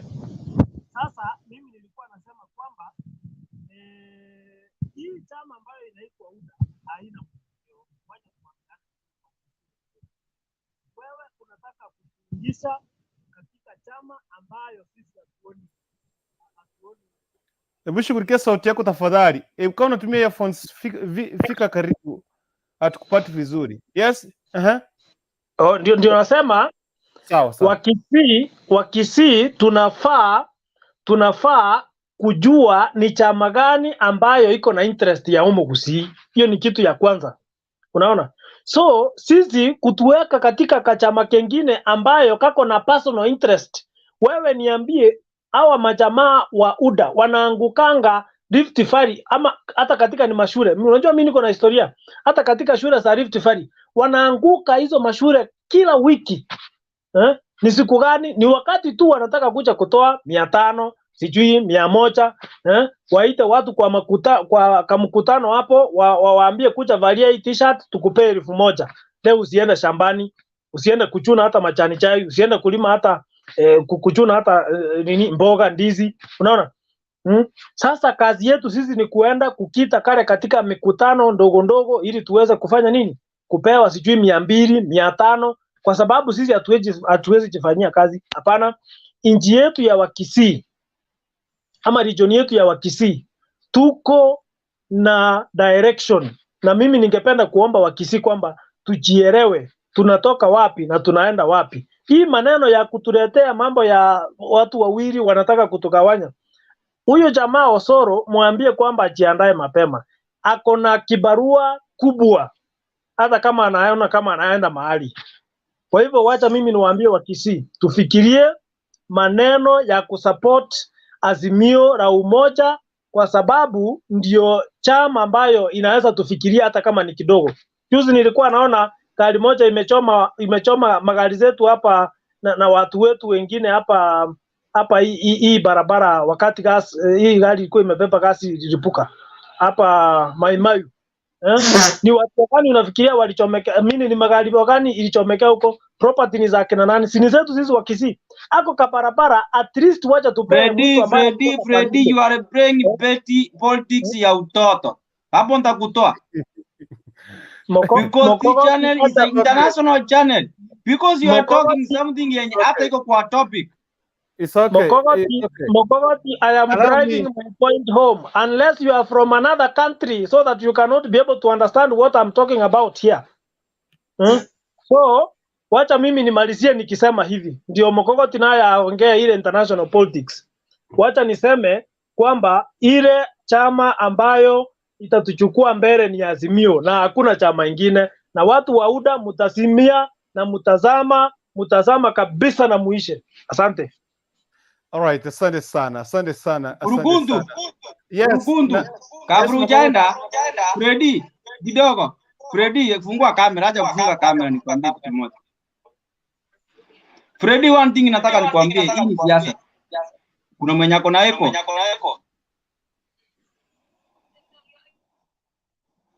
Freddy, nataka nikwambie hii ni siasa. Ukioka kwa roho, nimeona ile makasiriko uko nayo, Ruto akichukua kiti, unaweza jinyonga. Tuve unaongea, the way unaongea na makasiriko. This is your problem, watu wa ODM. Let me tell you for free. Raila angekuwa president wa Kenya, because ya wale watu wale maspana boy ndio wanaharibia baba kura. Mimi Mgisi na siwezi kataa. Maspana boy ndio wanaharibia huyu mzee kura. Kama Freddy number 1. Kidogo Douglas kidogo. Nataka kujibu Freddy. Amesema hapa watu walichomeka bra mambo mingi.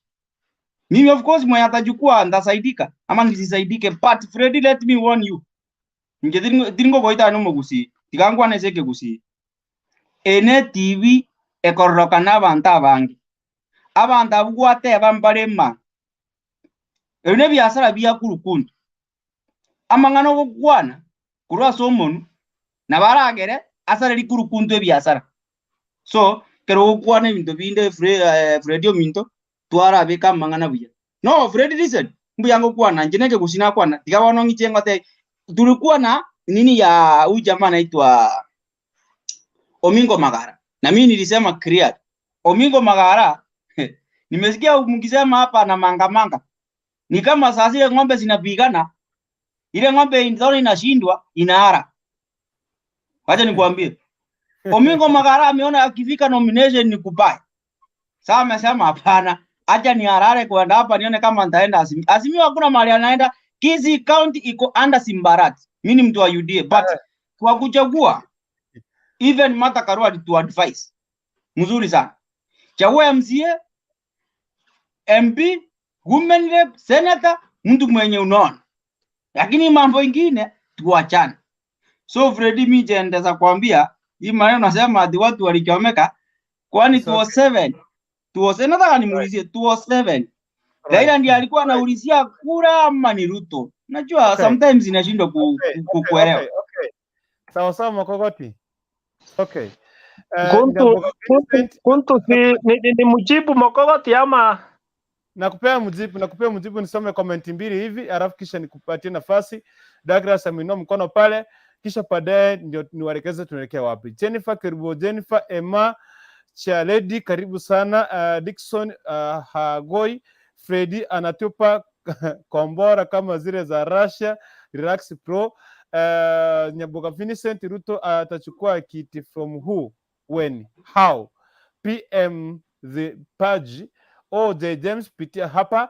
Nyaboga Vincent Osoro is going nowhere. Nyaboga Vincent waambie ukweli Van Saham Mudavadi next to resign, mark my words. Okay, anyway. Uliza swali niende kwake Douglas, uliza swali niende kwake Freddy Nyabwari. Uliza yes.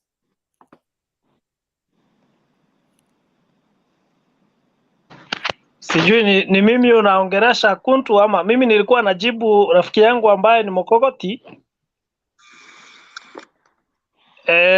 Mokogoti, hii siasa sisi tunaielewa. So labda kuna watu wawili watatu hapo Kisii ambaye hawaelewi hii siasa. Na wakati unataka kusema kwamba watu wetu hawakuchomeka, labda wewe huko umezaliwa. Sisi wenye tulikuwa tumezaliwa wacha tukuambie. It's okay. Fred nataka tukikaa hapa. Nipe nafasi bwana. Freddy, mark my word. Makogoti relax. Nimesimamisha Freddy. Tafadhali.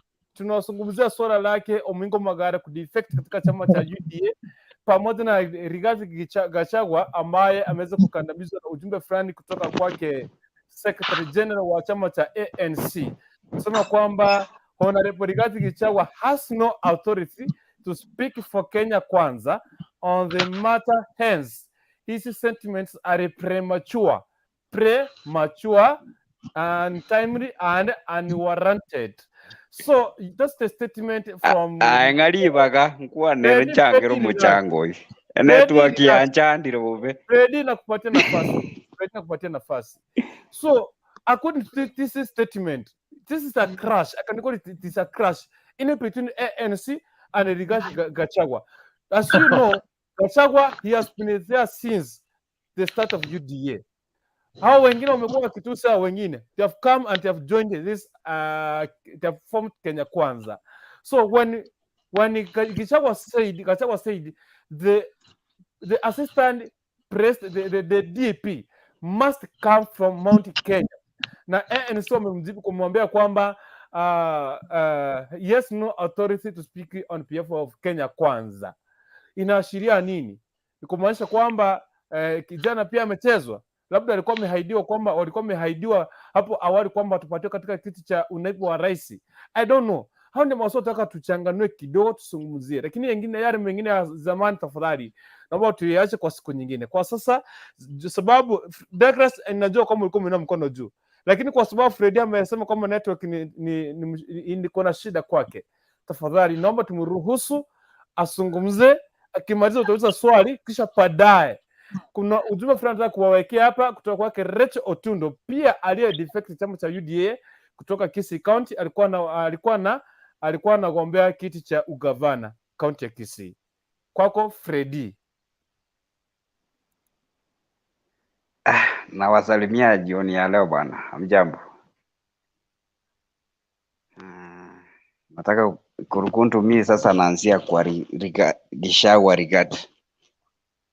Najua tusiongee kitu ya exaggeration. Gachagua Rigath, wacha tusikize maneno yake aliongea. Alisema before wa form coalition ya Kenya Kwanza walikuwa na conversation walikuwa wameambia akina Mudavadi na Wetangula tuko na candidate na running mate anatoka mountain, mwenye wachatacha ni nani, but tuko na presidential candidate mwenye ako ni Ruto.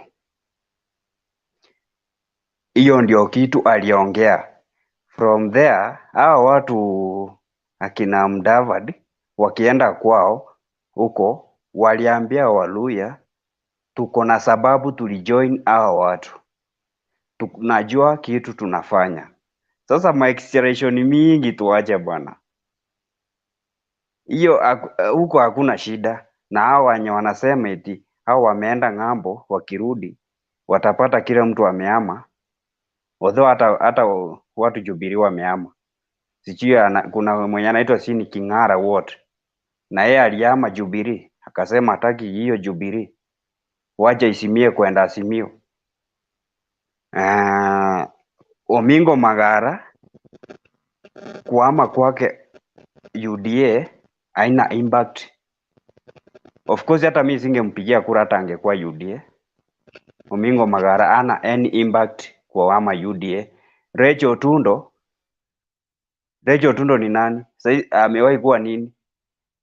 Sasa hakuna, hao ni watu wenye walikuwa wamekuja tu. Sasa ni ile tu tuambie, okay, hakuna mwenye alikuwa impact. Kitu mimi naelewa, Governor Kisii County ataweza toka ODM.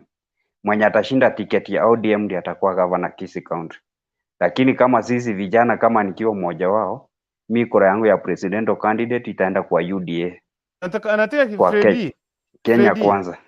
Freddy. Wakati tunachanganua, yani haimaanishi kwamba kutoka pale anaenda kuua governor wa Kisii County.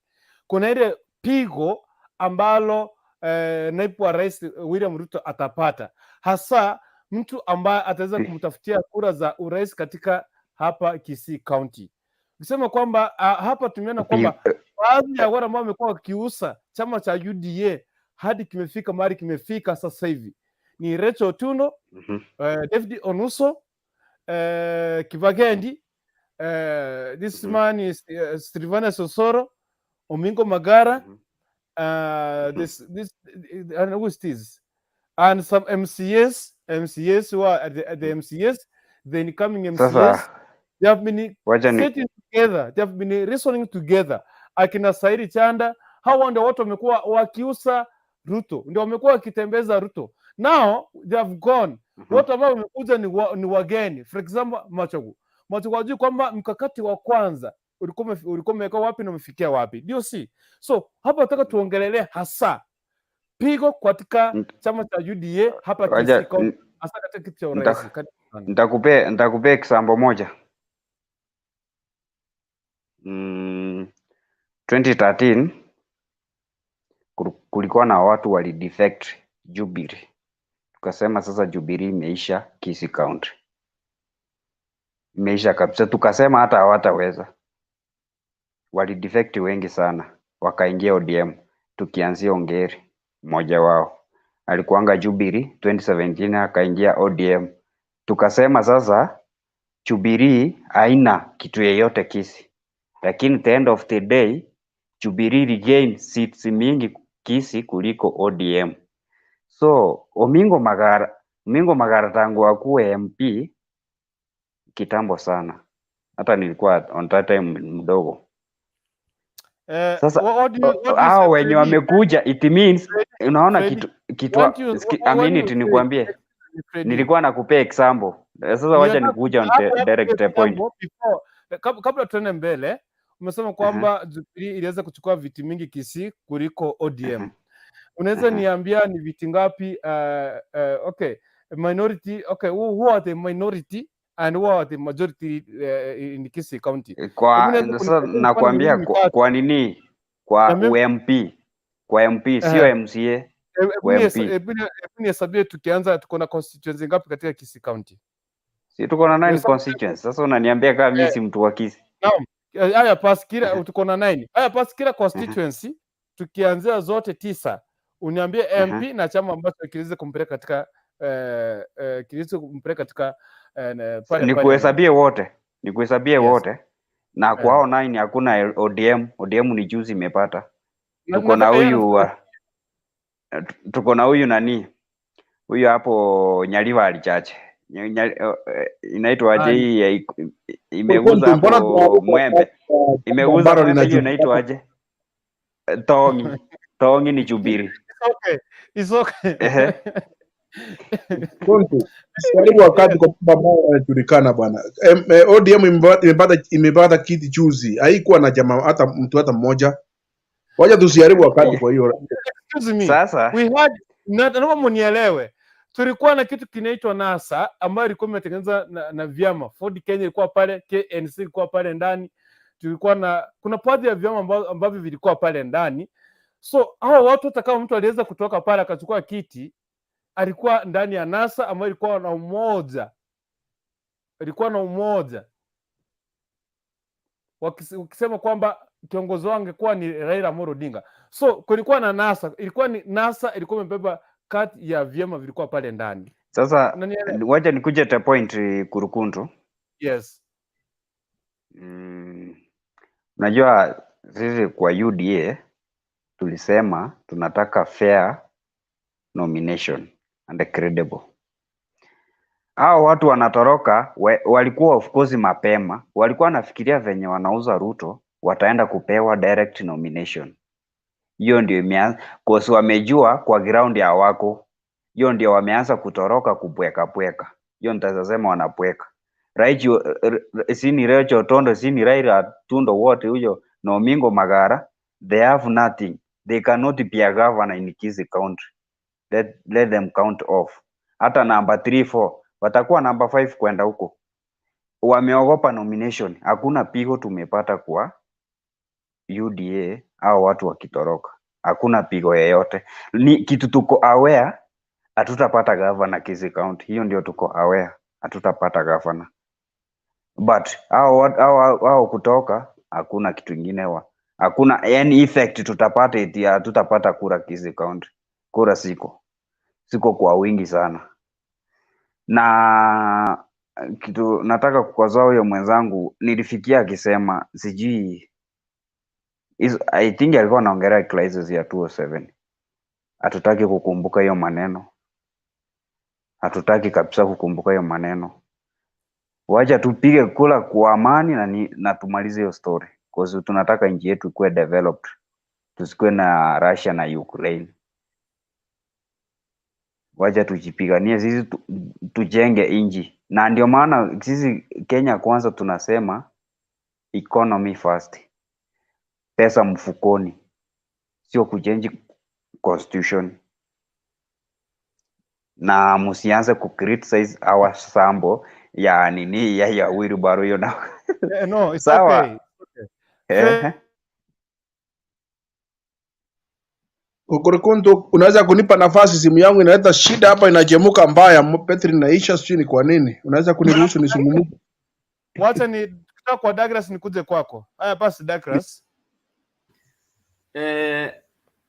Fellow panelist Fred, tusilete propaganda hapa. Hapa tuna discuss mambo ambayo inatusaidia kuenda mbele. Mambo ya kuchange katiba umetoa wapi? Hizo ni propaganda ambazo mnaongea kwa podium. Watu wa UDA, you're bringing them here. This is a national platform where we discuss ideas. Sio propaganda, my friend. And then number 2, when you are saying kura ziko kwa wingi, you do not own my vote. You own your only vote.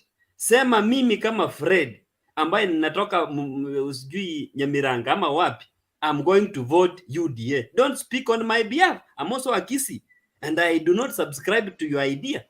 Number 3, do not say here kwanza kutuambia eti Omingo Magara Rachel hawatakuwa governor. Uliambiwa tu na Kurukuntu amekuambia tu vizuri. Kudefect kwao haimaanishi wanaenda kutafuta governor. There is that face value of politics, the perception for the eyes.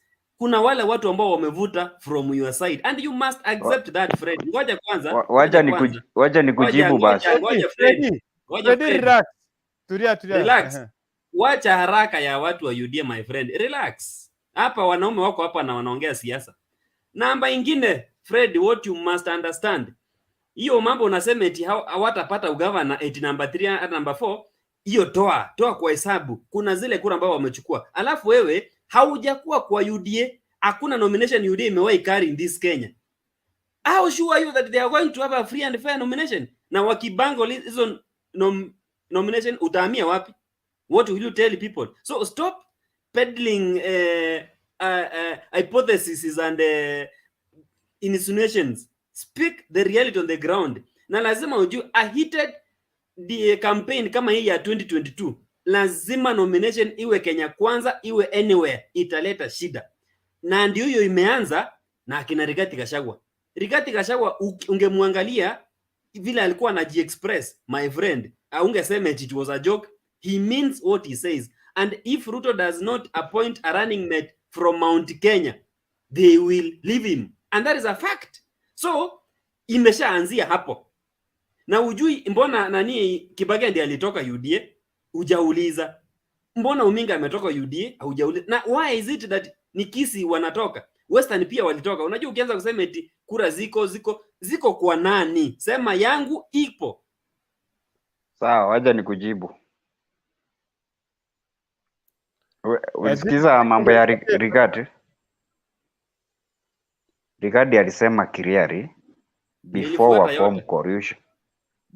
they form coalition walikuwa na conversation before. Nani hawakutoka NASA kukuja kupata running mate. Walikuwa wamewaeleza before tuko na presidential candidate but running mate anatoka mountain mwenye wachatacha hapa. Hii ni vitu zenye alikuwa ametuambia, patia fight and time aongee. Huyu Fredi nimemzoea. At least hata leo wengine wako hapo wanisaidie. Nimeelimisha huyu mtu. Nimeelimisha huyu kijana siku nyingi. Naomba to set facts right according to what is on the ground, because these are national TV and the people are watching. KK Alliance ilikuwa registered na Musalia Mudavadi, sio watu wa UDA. So UDA didn't have a coalition. UDA ni party. Kuna Kenya Kwanza Alliance, they have not formed a coalition. Haijakuwa registered na political parties. Google search, hakuna KK Alliance for political parties. So wacha kusema eti waliunda coalition. Hawakuunda, it was a gentleman's agreement. It's okay. Fighter. Gentlemen, thank you so much Kuntu. Wacha niwaambie, wajeni kupandisha ni azira juu sana ya Wakisii hapa. Ile kitu ya maana hapa tusungumuziane, kila mmoja atoe maoni yake, tuende nyumbani ama turale. Wacha niseme hivi, simu yangu kusema kweli imeleta shida hapa, lazima maybe nitoke kwa online ni charge kwanza, ndio naona nasema muniruhusu, ingawa ndio niweze kutoa maoni yangu kidogo. Naweza kuangalia hivi, mimi ni die hard supporter wa William Samoei Ruto, and I'm very much convinced that come to on the 9th of August he is going to win. That is my stand. That's what I know. I know numbers don't lie. Let me tell you, Azimio may seem to be very big, but in Azimia kwa sababu haina numbers. Wacha niwaambie hivi, ukiangalia vizuri ninataka kusema hapa neno moja ndio nisikumbushe mambo ya Rigath Gachagua.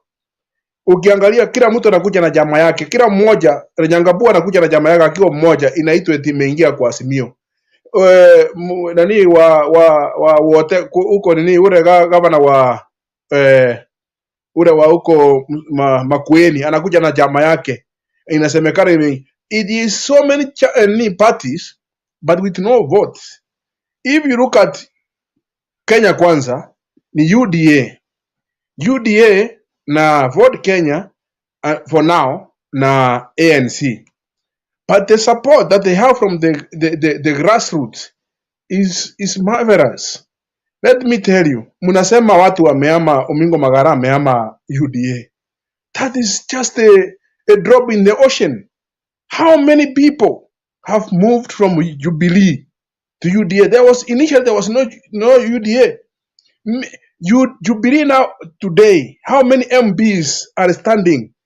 The MPs who are in office, almost nothing, less than 20 from 100 and around 90 or 70. So let me tell you the truth. Let us not exaggerate. In as much as they are moving out of UDA for their personal interests, there are others who are coming in to UDA like now. Governor Wanyandarua, not Governor Wanyandarua, Senator Wanyandarua, Githiomi, someone Githiomi. He just moved after Sagana 3. He came to UDA. We are harvesting. UDA is harvesting heavily. Look at this. The governor for Kirinyaga is in UDA. The governor for Nyeri is in UDA. The Nyandarua, the MPs from almost the region central, which is Mount Kenya region, they are in UDA. Nakuru County, in as much as it's called Mount Kenya, is a UDA no zone. It is a no zone for Azimio. Let me tell you, UDA may seem to have no much numbers of those political parties from the pockets. Each and everyone is coming with his pocket political party now, which makes us Azimio. But the truth is, the numbers on the ground. If we look at the numbers of the voters from the Rift Valley, we look at the numbers of the votes from the Central Province, we look at the numbers of the voters from Western region, I am telling you, and see and closely watch who is going to win the majority of the votes from those regions have said. Raila at this point of time, if he never won when he was having NASA, that's Mudavadi, Kalonzo, the coast, he was holding the coast on his hands. Today, the coast is divided. Today, even the Nyanza where he comes from, for the first time in record, Luo Nyanza, you can hear someone saying he belongs to Hasra Nation for the first time in history. Let me tell you, from Nyanza, more particularly Kisii region, and Nyamira, for that reason, Ruto is going to get votes, not less than 20%. Whether you like it or not, we will be after the 9th of August, and we will watch over this. Let me tell you, the votes kura za Ruto ni nyingi. Hata saa hii tunapozungumza na nyinyi hapa wakisi, nyinyi ni wanaume, unajua, piga hesabu.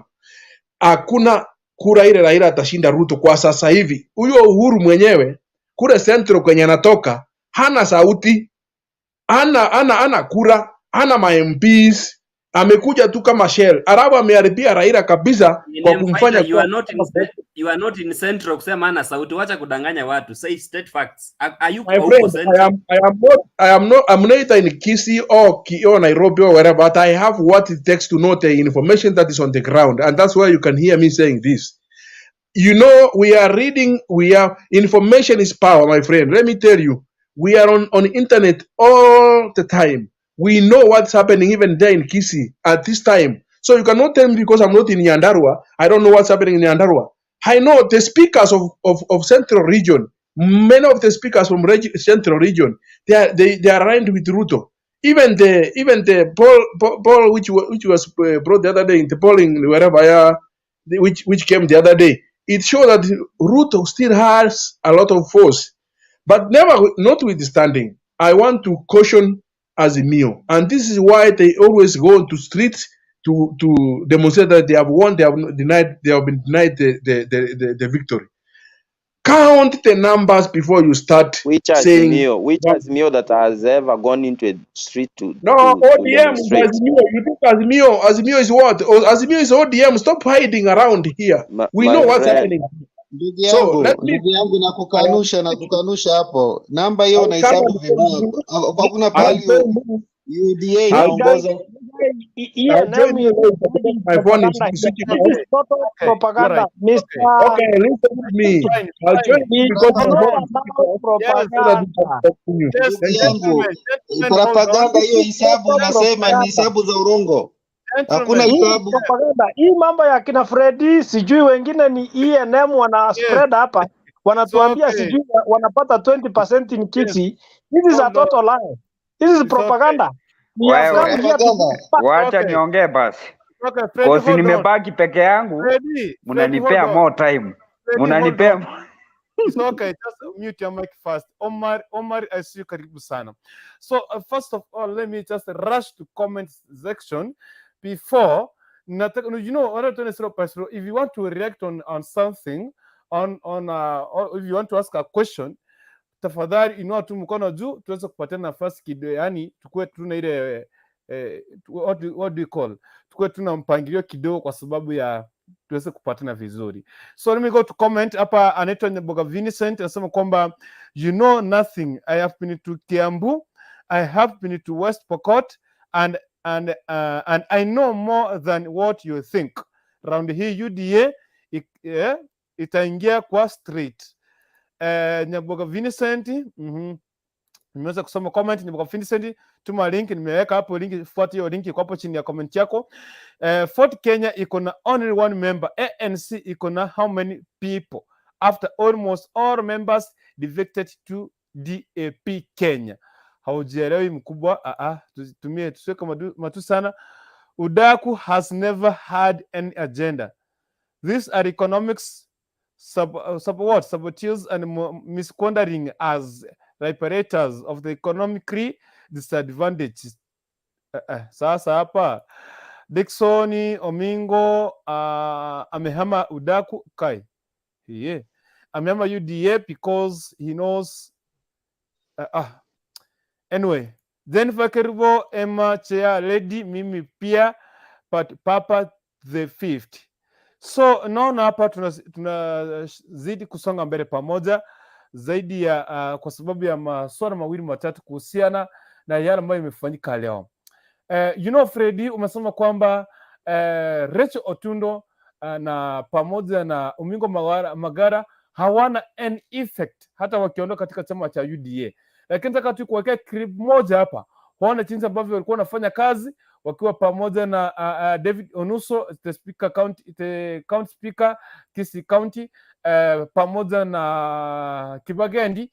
Wamekuwa wakiweka mikutano ya kihadhara na kuweza kuhakikisha kwamba wanapigia upato katika chama cha UDA na kisha kuhakikisha kwamba wameelimisha watu kuweza kuingia chama cha UDA na wengine kuweza kujiandikisha katika chama hizo kiribu mimi nimesiona, achana nazo. Naomba tu kwa sababu ya wengine niweze kuweka. So shikilia hapo.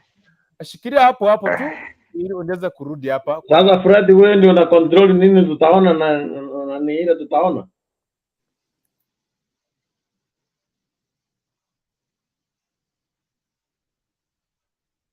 Robo vote niwe kiama kia UDA kurasi county ya Kisii nigo waringe asumu buganyo yomo asumu cy'ubusungu awatsi bari gukwanera ingana yo gusegeta gusa bari bagusegeta abantu ikorere ubuye bukubatekura inchengoro kurecho ane nyarara eri Otundo orunyari bali nane nchengo bilongo chikelani ibere kongo ate klani ya kama yako nyari bali where I come from.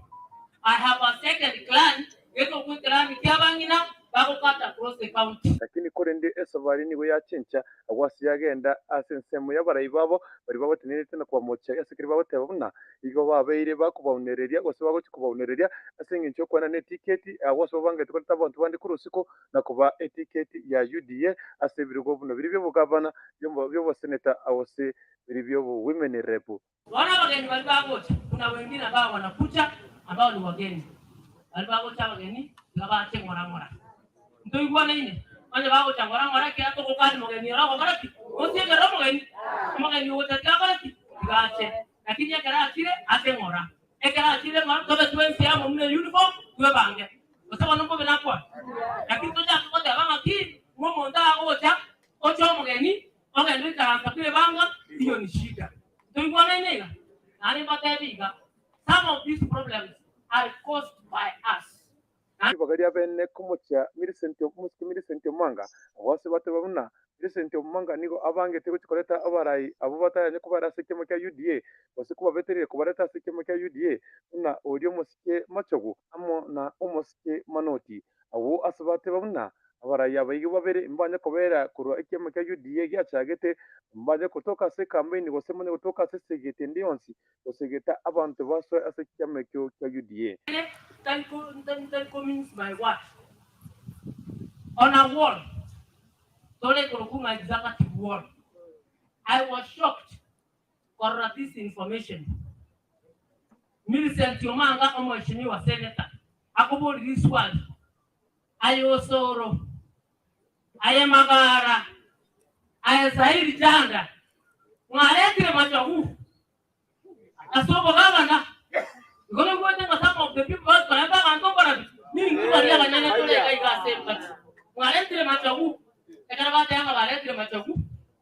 Ngagenda kutinse kamanya kuboliga. Kakira ulia kamanya kutega ya yantura ngusai chado. Usora katega ngusai chado loko legasi.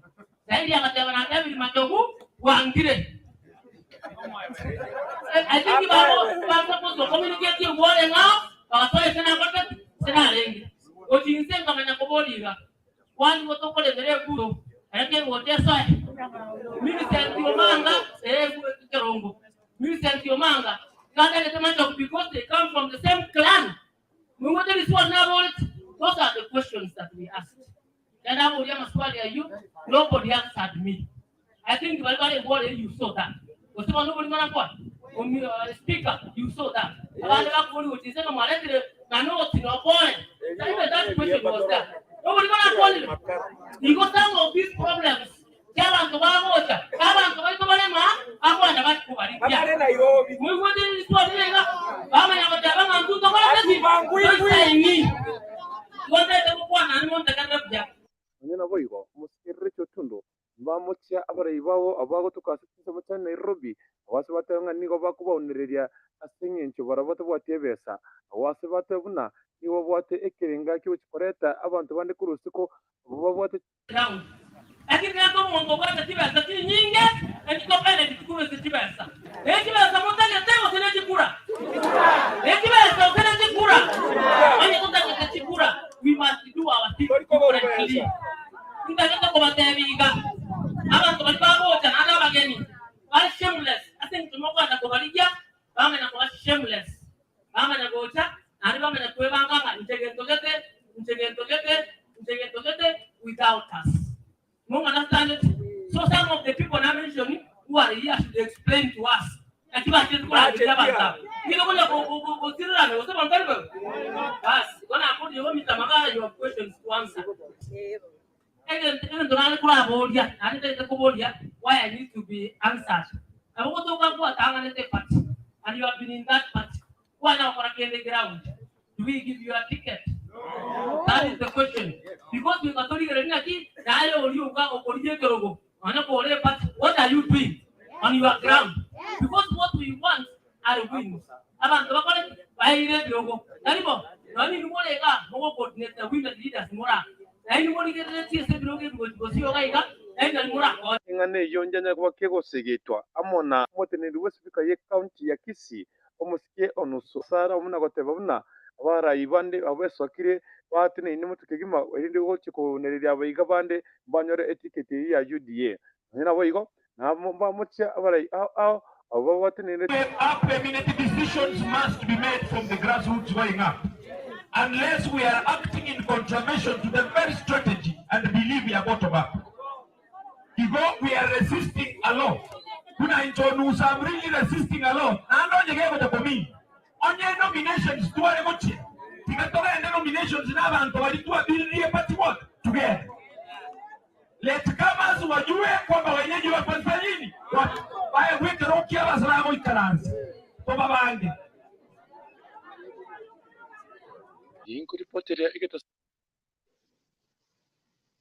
Anyway, nadhani mmeweza wale ambao wampati huo ujumbe mmeweza kusikia Rachel Otundo pamoja na David Onuso ambaye ni county speaker wakizungumza katika mkutano wa chama cha UDA. Pamoja uliona pale mliona pale ambaye ni Kibagendi ambaye alikuwa ni mmoja wa kwanza kuandaa ule mkutano ambao mmeweza kuona pale. Hii ndio imekuwa chanzo cha hao watu kutoka Kisii kudefect chama cha UDA, kwa sababu niko na clip moja inasema kwamba ikiwa wataleta Ezekiel Machogu kwenye chama cha UDA, haya basi wataondoka hicho chama na kuelekea kwingine. Hayo maneno yazungumzwa pamoja, Unusu aliyekuwa amezungumza hayo maneno, Raila Odinga alikuwa amezungumza hayo maneno, na wengine wengi, ambapo walisema kwamba Millicent Omanga, Said Janda pamoja na Sylvina Osoro na Omingo Magara walikuwa katika mstari wa mbele kuweza kuhakikisha kwamba wameleta Machogu kwenye mstari ili aweze kupata tiketi ama aweze kupewa tiketi ya kuuliza ugavana wa kupitia chama cha UDA. Ikiwa wao ndio wamekuwa wamesunguka kwa jua na mvua kuhakikisha kwamba wanapata kura za Ruto katika kaunti ya Kisii. So hiyo ndio ilikuwa chanzo cha wao kuweza kuanza kudefect. Labda wengine wako njiani wana defect. So on stage niko na mtu mwingine hapa ameingia saa hii, tuweze kuendelea. Tutarudi tena round 2. Sasa hivi ni saa 6:26 tarehe 3 mwezi. We are in a new month. It is the 1st of March 2022. So happy new month. Karibu sana. So Omar. Naam. Jambo. Jambo.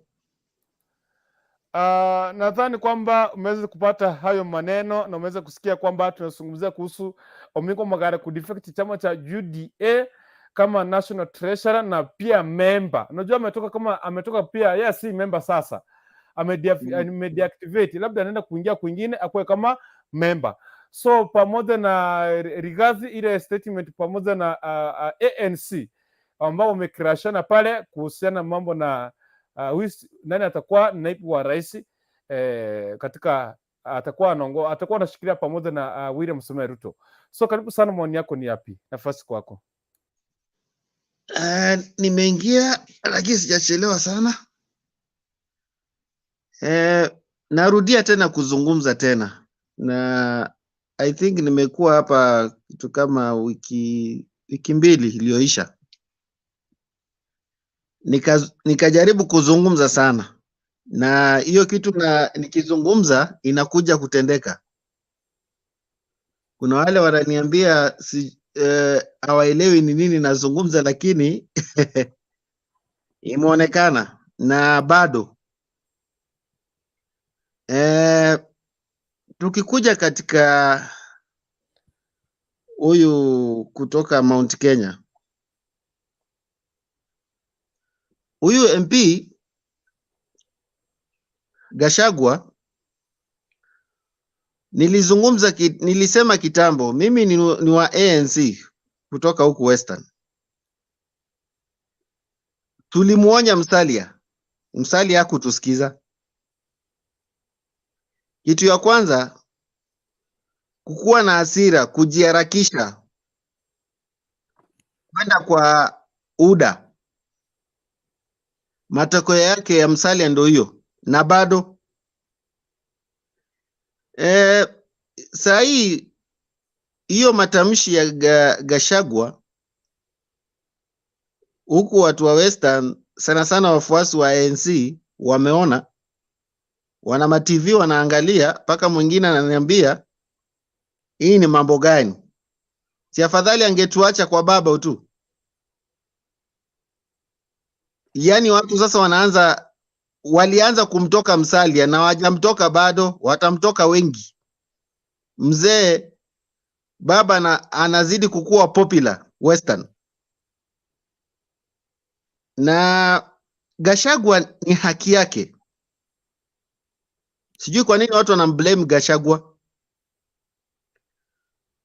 Musalia Mudavadi kukuja kwa UDA, aliingia kwa nyumba ya mfano, unaingia kwa nyumba ya mtu bila hodi, alafu wewe unakuja unapata watu kwa nyumba yao unaanza kuwapanga.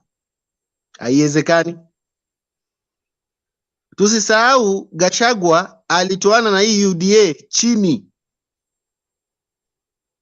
wakaanza kufinance, walitoa financials yao kwanza kumkampenia William Ruto Mount Kenya. Unatarajia na hiyo Gachagua kuzungumza, amezungumza wazi, ile iko kwa roho yake. Watu wa ANC na Ford Kenya wakae wakijua. Deputy President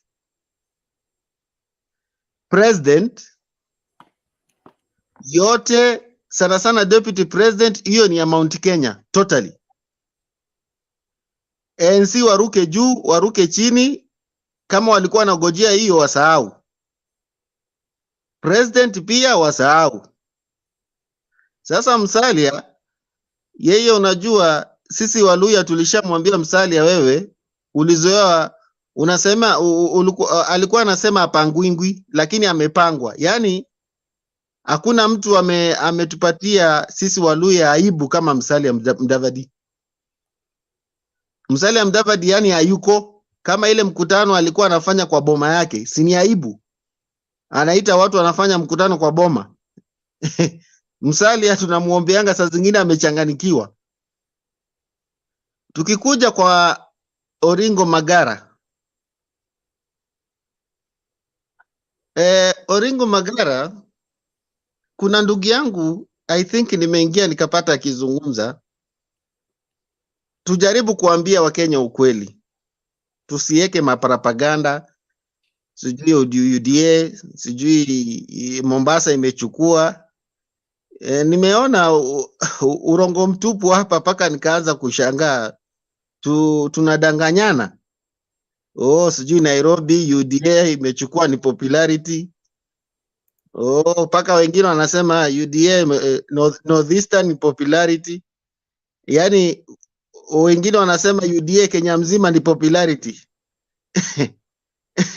Na ukimwambia kuhisabia hizo ground numbers, haezi akakwambia, anasema tu. Haya, anakuambia sijui Nyanza nani popularity 20%. Hiyo ni urongo, hakuna kitu kama hiyo. Unajua mtu aweza kazungumza, usisikie watu wanasema. Kwanza hisabu ile figa ya IBC. Tunafuata figa ya IBC. Na ukifuata figa ya IBC, na mara nyingi nimeshazungumza, tukiangalia hisabu ya county, hisabu ya ubunge, hisabu ya MCA, hisabu ya region, ndio utajua hii kura ni nani anaenda kushinda. Lakini tusikuja hapa kusema sijui fulani anaongoza, sijui Azimio inaongoza, sijui UDA inaongoza. Bado ngoma bado. Na hii ngoma kuna wale walianza kucheza mapema, tunawaambia ngoma bado. Kwa sababu tukikuja kwa Magara, upande ya Kisii ni kama ukiona mtu anatoroka, ni kama ameona hiyo nyumba imewaka, na hiyo nyumba haina haki ndani.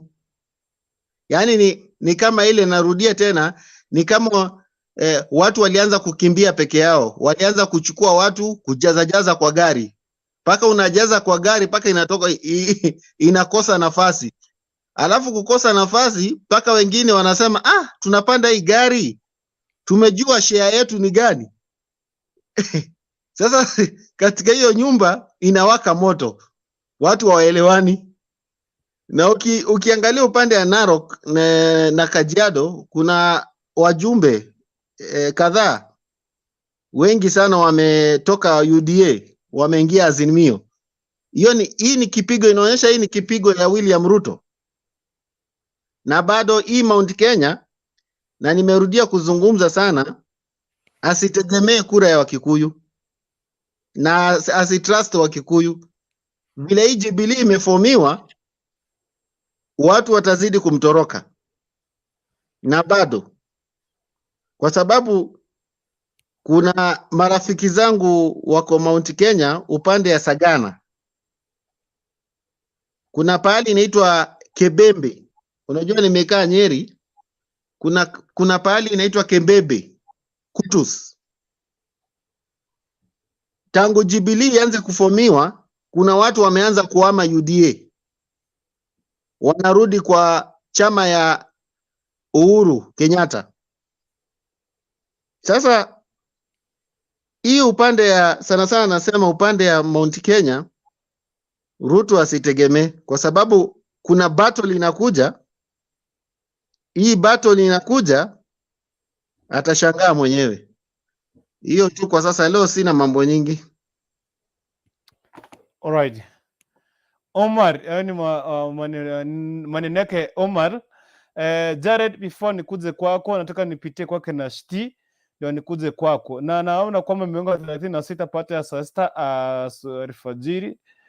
So kwa dakika chache tu tutakuwa tunamaliza katika mjadala wetu wa siku hii ya leo, lakini kwa sasa naomba niweze kupita hapa katika dakika tatu hivi kisha tuweze kumaliza. Na Shti, kama unanipata tafadhali, naomba niweze kupatia dakika 3 hivi sasa. Miongo 36 39 utakuwa ushanipatia ushukani kwangu. Nashti, umelala leo? Huyu ni kama amelala, so let me go to you Jared pale dakika No, nimelala vipi wewe? Unaweza niambiaje nimelala? Haya basi. Nasikiliza watu hapa. Kuna huyu kijana mdogo. Unajua leo niko na time ya kupumzika, kwa sababu leo naona kuna watu wengi at least wanaeleza watu vitu, mpaka leo wamenyamaza. Kuna mmoja tu mwenye aliongea hapa vitu zenye haezi akatetea na ametoroka, sijui na most of them you can see kama hawana shida ya simu, shida ya bundles. Hiyo nimemaliza. Acha mchezo. Kuna vitu najaribu kucorrect. Kuna vitu najaribu kucorrect hapa zenye zimesemwa na mtu fulani, anasema kwamba kwamba UDA imesema itakuwa na nomination legit. Lakini wacha nimkumbushe kwamba mimi niko Mombasa. Mombasa kuna kizaazaa. Sasa wacha hata hii yenye Omingo Magara wameona mapema wakatoka. Hii ya Mombasa watu walilimana mangumi. Kwa sababu kuna mmoja anaitwa Sarai, Deputy President alikuja kwake nyumbani kwa boma, waka organize mkutano kwake nyumbani. Now the other guys were asking question, huyu mtu tunashindana na yeye, Deputy President, wewe ni mwenye chama, umekuja kuunda mkutano kwa nyumba ya mmoja wa aspirant. Hiyo inatuonyesha nini? Huyu jamaa kuuliza alilimwa mangumi mpaka sasa hivi akasema kama ni hiyo UDA mimi nahama. Okay. Hiyo nikishasema hivyo, akarudi akasema kuna mwingine alisema kwamba Mombasa ni 50-50. Mombasa gani? Ama kuna Mombasa ingine yenye iko hii Kenya yenye wengine hatujui? Mombasa mimi mbunge mwenye najua actually hakuna, kwa sababu Mohamed Ali ni independent na Aisha Juma huyo ni mtu wa ODM. Aisha Juma mwenyewe huko kwake ako na shida tu. Huko tunajua ni Mng'aro anaenda kuchukua. Aisha Juma hana chake, na hao ndio watu wanatembeza Ruto coast. Zaidi ya hao hakuna mwingine. Sasa ni coast gani deputy ako na 50-50? Alafu huyu ndugu yangu mwenye ametoka, kuna kitu amesema, amejisahau kidogo, anasema kwamba Raila ana gain Western kidogo. Raila has been leading in Western all along. Si eti ana gain. Yuko amekuwa huko amesimama. Ile ni ngome yake. So mimi mjadala wa leo naona, kwa sababu naona kuna watu hapa wanaongea points ambazo ningeongea. Sasa watu kama Freddy leo najua kuna watu wanawahandle. Leo sina shida mingi sana. Niko ngangari hapa. Okay, kuna pia huyu mwenye aliongelea swala la Nyanza. Alisema kwamba Nyanza miaka yote imekuwa nyuma ya Raila. Saa hii ndio anashangaa kwamba Nyanza kuna mtu anaweza sema eti mimi niko Hustler Nation. Wacha nimwambie Nyanza kutoka 2013 amini tumekuwa na governor wa Migori si mtu wa ODM. So hizo analysis zake zenye anafanya, mwambie aenda afanye more research before akuje kutudanganya hapa. Mimi I think dakika yangu itakuwa imeisha. Leo sina mengi sana kwa sababu ni kama mzee wa boma leo amepata vijana wanacheza defense nzuri, so mimi naangalia tu. Alright, asante sana Nashti, asante sana. Freddy, tulia, relax Freddy, nitakufikia. The next person nataka kwenda kwake Jared because nilikuwa mmenua mkono. Freddy, relax, lazima nitakufikia wewe. Weka hayo maneno yako vizuri. Dakika zako Jared 3 na Nashti, naomba uweze kumute mic yako. Steve, okay, Jared tuendelee. Kwani huyu Mokoti anakujanga tu na anatoroka au ako backstage anasikiza? So ya kwanza the speaker what I wanted to find out to UDA pay for some advertisement because I've seen you having problem leading Udaku when it gets to messages. You are just a messenger. You read the whole story. Why is it difficult to read when somebody says Udaku? That's for you to answer maybe. But I want to quickly try to say this.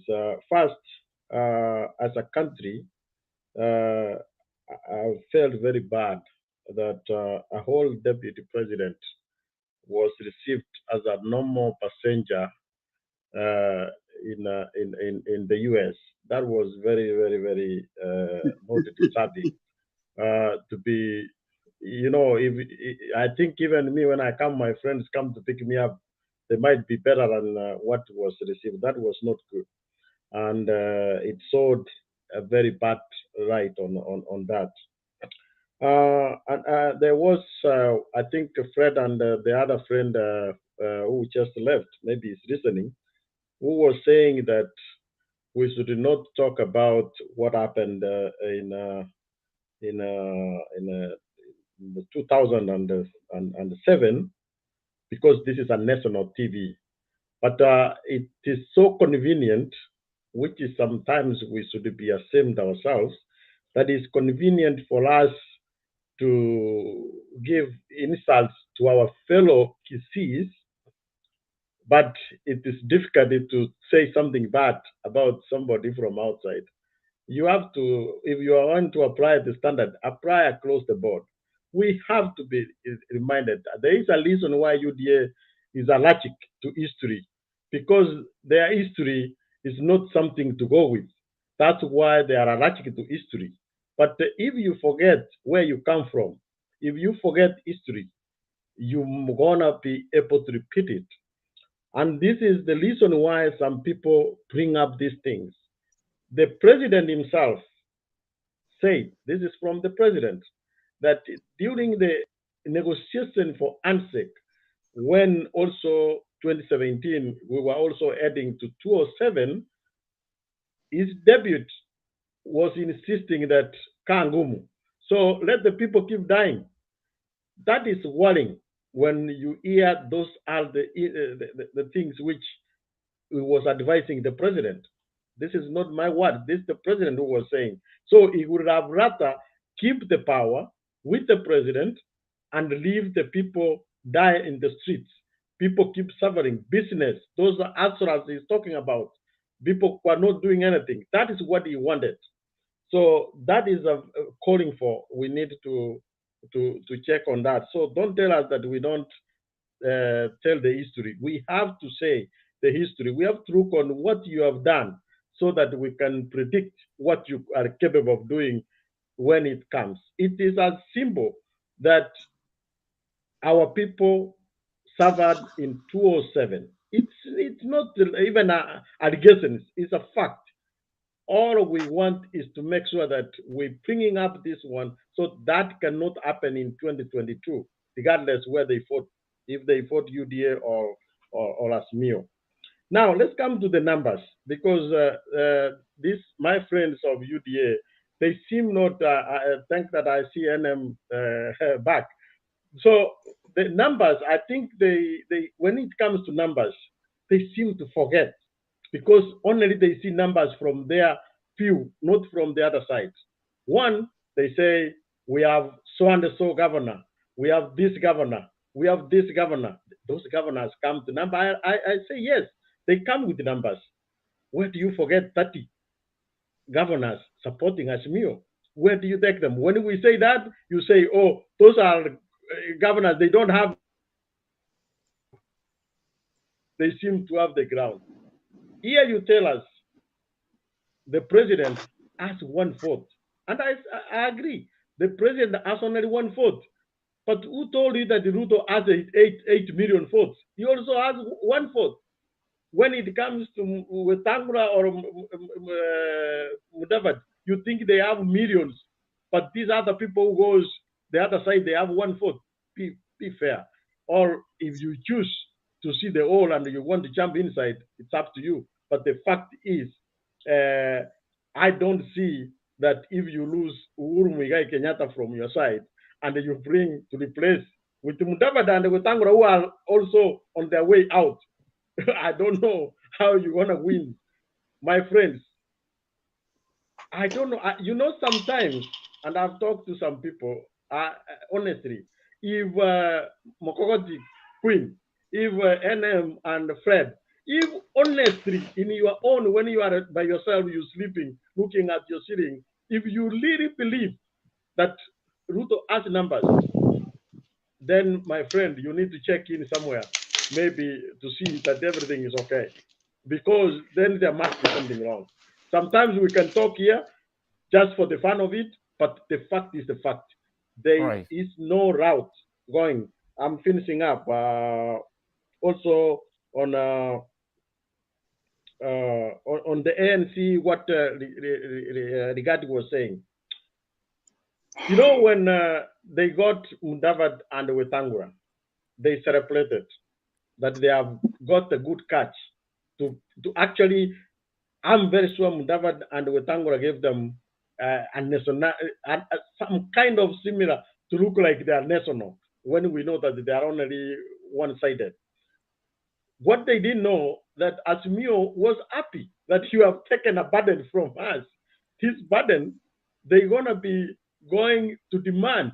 Wetangula is just a one man, so but he is demanding to be equal in is it Mwakenya? I don't know what that association is. Is demanding to be a principal, and this other guy. So when Rigath is saying, I take what Rigath says. Why? The other day, the same secretary, this secretary from ANC, those are the people who are picked just to show the name. Simon Gakuru. Yes, I don't even know him because it's just a name which is just to fill the paper. Just like Omingo Magara was just a name as a treasurer, I'm very sure that he did not see even the account. Those are the names which are filled there to show that they are representing. The other day when Marara was talking with Ruto, he condemned Marara. What did Marara say? You are too young, you don't even know what is going on in the party. So I will not take that guy anything, he's just talking. He does not know. And I see, I pity him because he's a good young man who is putting himself in somewhere where he's lost. So to finish, is that it's gonna come down to the fire. This is what Kalonzo wanted to bring to ASMIO, but we have stuck and said, Kalonzo, here we already said we don't have even any chance, so we are moving forward. But I know finally Mudavadi and Wetangula will walk out of UDA, because if there is somebody who mutapeli mwenyewe is William Samoei Ruto. To finish up with Omingo Magara, I can tell you, Omingo Magara can go as an independent or any party he will stand. He will not win. I'm not saying he's going to win, but for a fact, he will have more votes than Machogu. Take that to the bank. Machogu cannot even win in his own constituency. So when you come here and say that those people, they don't have any consequence to the party, then you are just putting your head in the sand. Because what they were asking is just to have a nomination. Let them have fair nomination. What you are not telling people is that Ruto is only asking you, do you have money? Come, I will give you a certificate. Not that I will subject these people to a nomination. You cannot subject Majogu to nomination. Where are you going to win? Where? So that is the problem where it is. And somebody was saying that ODM did not win in the 2017. My friend, this is 2022. It's a whole different field. We know what happened in 2017, where Ongwae messed up by selling tickets. Now, that's why they're having difficulties with Simba now. I believe this time around, they are not going to do the same mistake. This time around, there will be no chance to sell those. So, my friends, smell the coffee. Don't worry. Maybe it's not too late. Jump the ship. Don't be left out. I see, Mokokoti, you have a very good future. Don't start with these things. You get writings and you leave. No. We bwana, si ni 3 minutes bwana. Thank you. No. Tupe wengine dakika bwana. Hapana. Usisahau bwana. Brady, sikiza.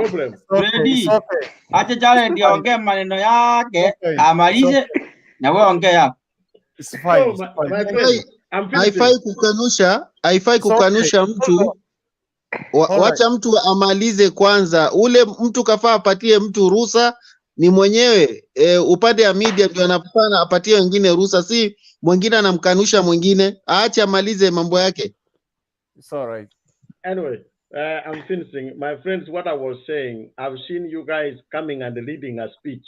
Coming here, you're campaigning. No, here we're coming to say the facts as they are. And you're welcome. You can, it's only that stupid person who cannot change his mind. Just, it's still earlier. There is no UDA in Kisii. Please don't lie to anybody. I know that if you were getting something, now there is no more money. Please jump the ship. It's okay. It's okay, Jared. Thank you for your. But the chief hustler has gone to ask for help, my friend. Maybe he might come with another gunia of money. So there was something here. It's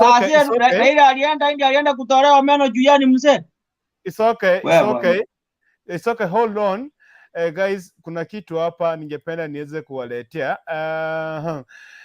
Today, he landed on USA. Naona pale katu inakuwa na pale karibu sana. Let me give you this one before we continue. Katu karibu sana. Wacha niwapatie hii. DP touches US as he was welcomed by, wacha nione. He was welcomed by Cosmo Joy and other ordinary Kenyans. Let's see this. Those who don't know, Cosmo Joy is the ambassador to America. Ninasoma kutoka hapa, si mimi ninasema. Hapo unaona hapo juu imeandikwa kwa simu yako, unaona hapo juu. Let's see this one as it was before we continue. I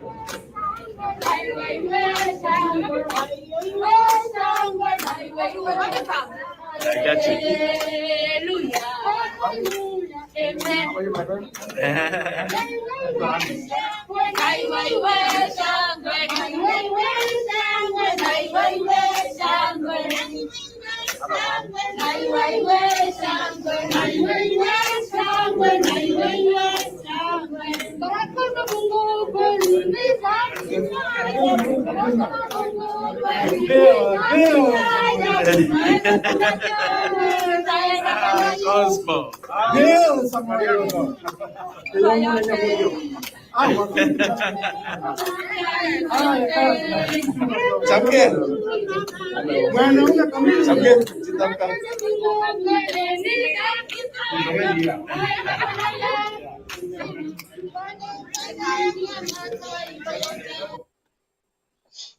Okay, I think and I think you shout. Kurukundu. Weka na ile airport. Ile ya airport alikuja kule na watu wa serikali. Alikuwa ametravel na regular. Tulimwambia huyo mzee apake hiyo ndevu yake ina kwa sababu hana heshima kwa wazee wenzake. Kazi ni kutusi wazee wenzake. Wewe waachana Cosmo Joy. Mkogoti, kwani deputy president alienda US na regular? We tuweke kwanza ile yenye alikuwa kwa ile yenye wakati alishuka kwa airport. Wacha mko nazo bwana. Anasema wewe Hebu nipe time bwana. Time ni yangu sasa. I want to demand my time niongee. Freddy, hold on. Mogoti is asking for the one which they we Jared bwana. Nipe my time bwana. Freddy, relax. You know, there's something people are misinterpreting. There is a picture ilikuwa inatumika jana katika mitandao, and that picture was taken 2018. So sitaki kurudi pale tuweze kuleta historia mingi katikati. And meanwhile once nileta hapa Freddy tusikize kutoka nani katu na kuona nikupatie nafasi. No, it's my time.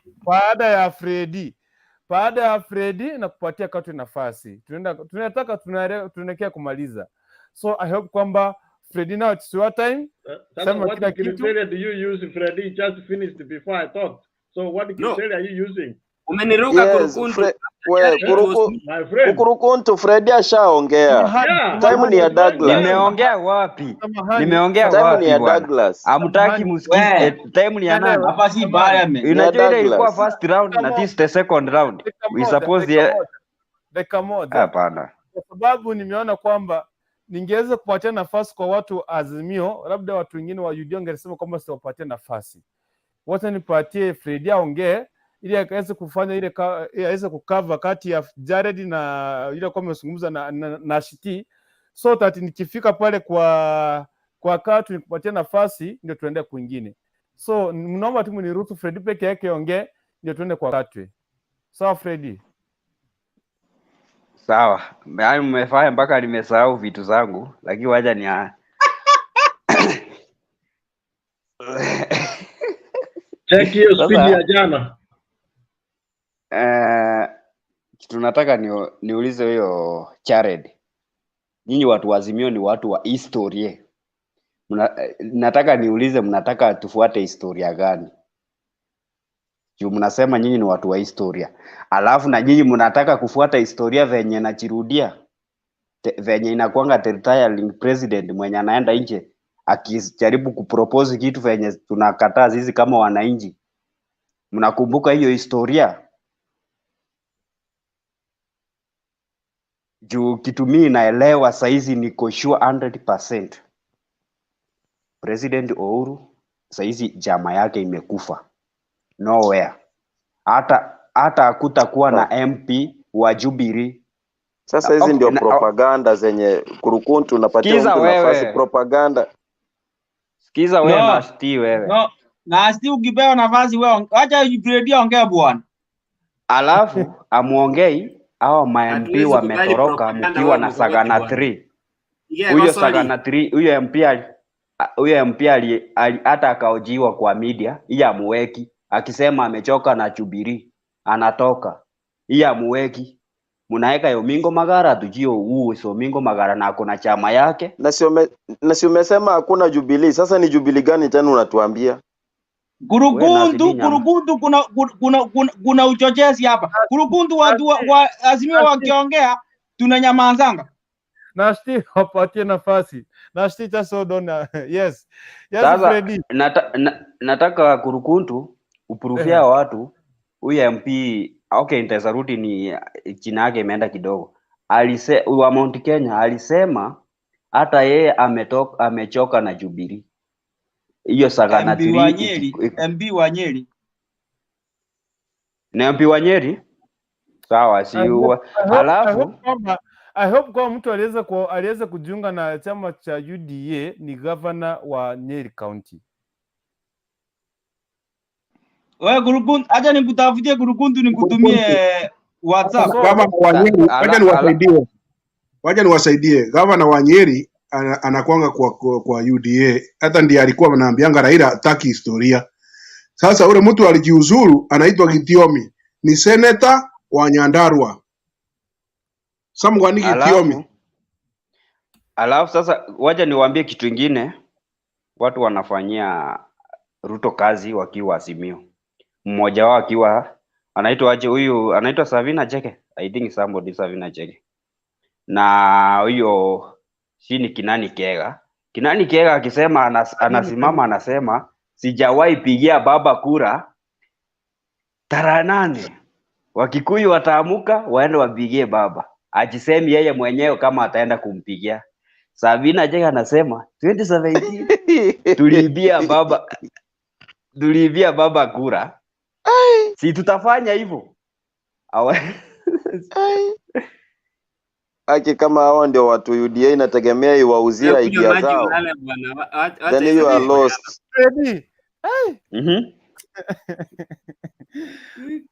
Enyewe anakunywa maji. Kunywa kweli uende ulale. It's okay. Freddy, no. Wewe wacha Katu aongee bana, achana na huyu jamaa. Oi, Freddy, niacha niongee niende. Wacha niongee niende, brother. Kitu moja nataka nikuambie. Mimi naenda. 1 minute. Tulielewana tukasema kwamba baada ya Freddy tunampatia huyu. Wewe tulia akimweza ndio nikuje kwako. So let's maintain the promise tulikuwa tumesema. Sasa sijamaliza, si ndio? Sijamaliza. Wewe unakunywa maji bwana, hatuwezi kukungoja.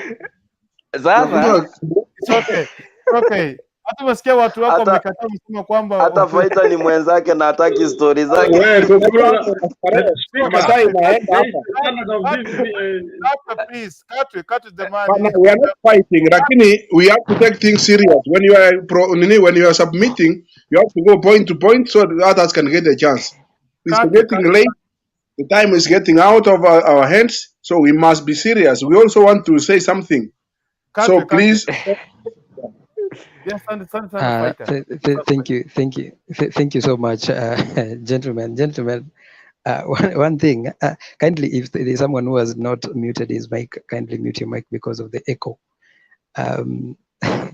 Sometimes we when I see the jokers of UDA in the way they present their ideas, you wonder which direction of politics are they taking. And at this point or time of era, when I'm looking at Fred, I'm very sure that if Fred is very old, might be at around early 30s actually. And by the way he articulates his issues, it makes me feel so pity on the kind of leadership that we are going to have in the forefront of the coming years.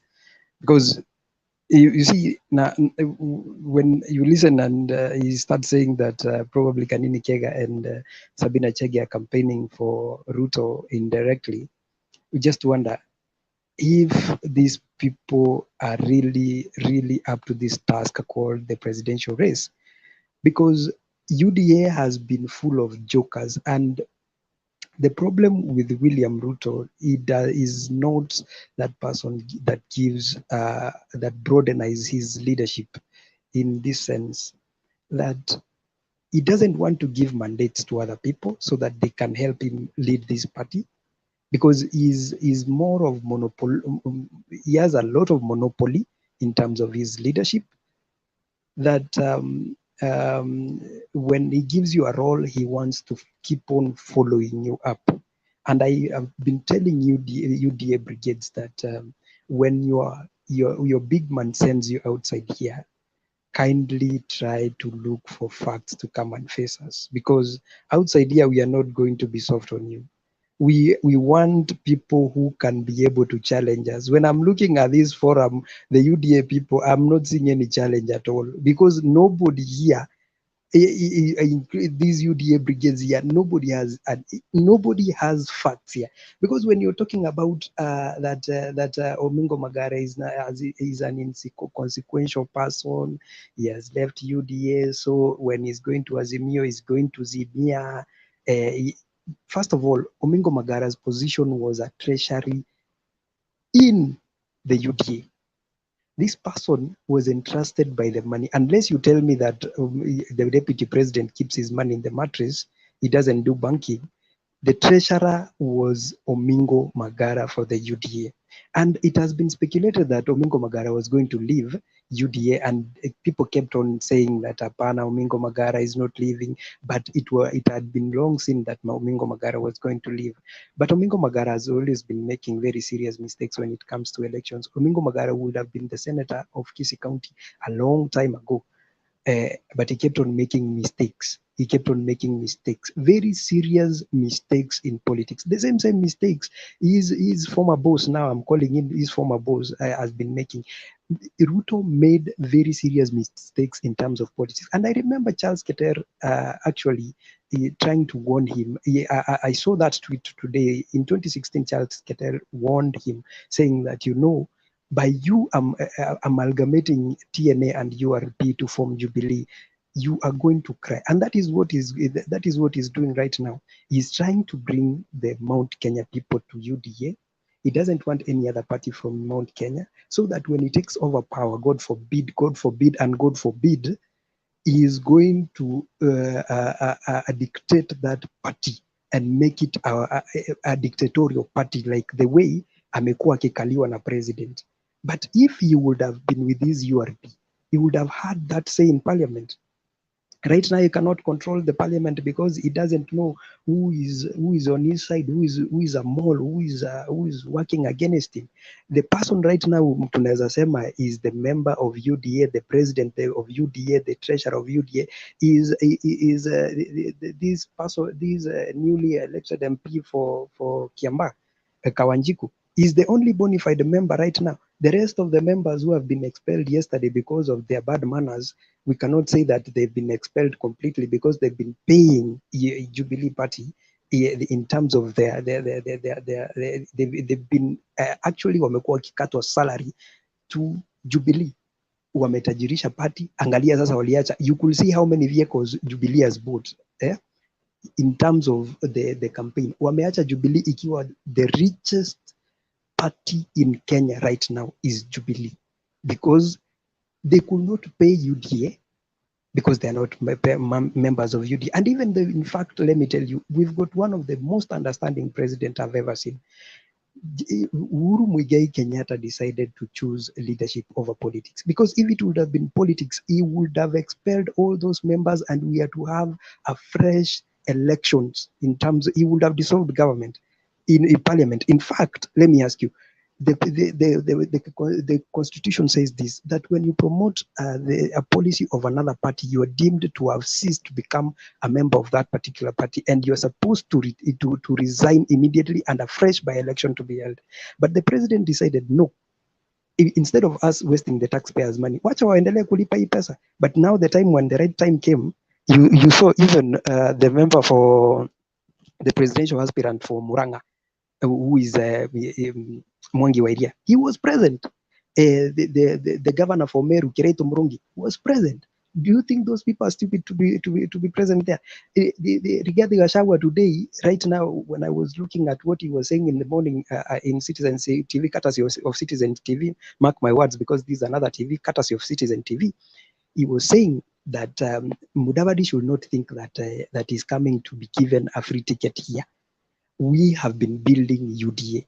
But you see, again, Mudavadi thinks that just because he has a name from his father, Mudamba Mudavadi, he can come to UDA and be given a direct ticket to become the deputy party leader or to become the running mate with the president. When he was coming in, how many votes did he come with?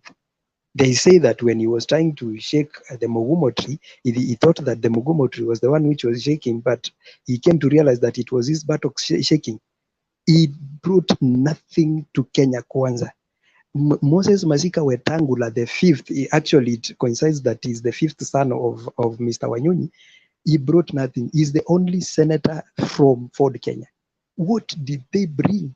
These people are busy saying that Raila took Maendeleo to Kisumu and Luo-related counties. I want to challenge them today. How many times have these Luos been in government? The only time we had these people in government is when his father was in government, around 4 years alone. Then it came the time when Raila became the minister for roads. That is the only time he was in government. And then being the prime minister. Don't you need to give this person some credit? After all, look at what he's doing from outside. What if he should be from inside? Because charity begins at home. When William Ruto was the minister for agriculture, I want just people for UDA to explain to me this. What has William Ruto done for the Kalenjin people? Even after being in government for 10 years, let him show me one thing that he has done for the Kalenjin. Just only one thing.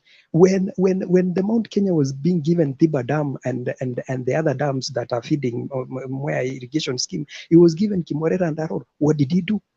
That was an Nusumukate government. When he was given the government for the Nusumukate government to give actually to bring in his people. Look at the kind of people that he brought in. Wash people, the people without integrity, leaving somebody like Sally Kosgei. Sally Kosgei, who was a performer in the Moi government, in the Kibaki government, somebody who could have made a very strong case in terms of her governance. He swept away the kind of the people like Henry Kosgei outside of the government because he never wanted competition.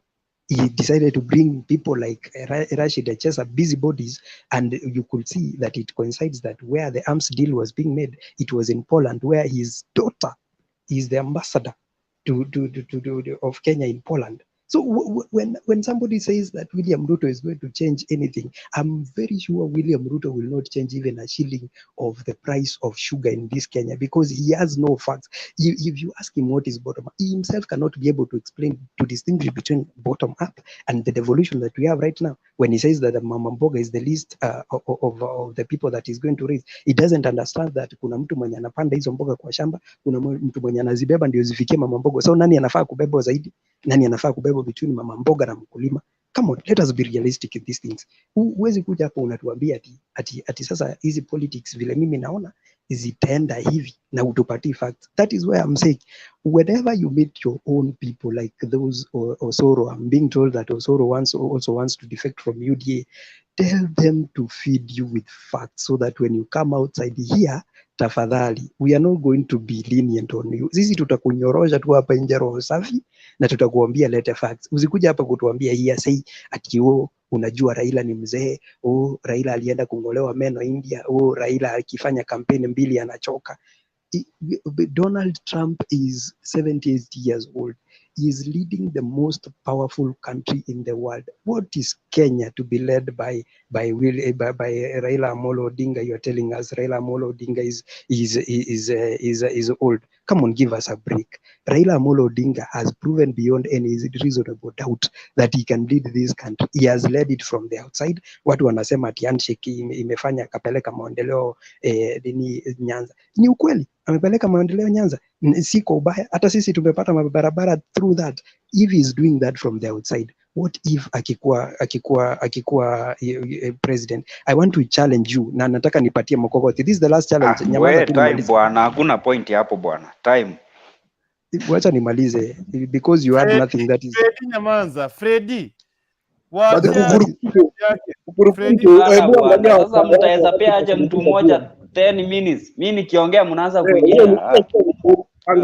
Kuna point hapa ameongea bwana. Wacha nimkosoe Ruto aliperform kwa agriculture akakuwa sacked na Raila. Kwa high education aliperform na akakusaidia maybe mwenye ulifanya hiyo time. Ikiwa form 4 unafanya ulikuwa unaenda 2 years. Wewe hakuna kitu natuambia ina hiyo asimio yenu bwana. Tafadhali Freddy, unajua decorum ni kitu mzuri sana. Ungekuwa umeniacha I'm expecting Kurukuntu aniambie time imeisha, but not from a panelist. That is the Kurukuntu, you must control time frame. It's okay. It's okay. Unajua already mmechukua 1 minute yangu. Let me finish my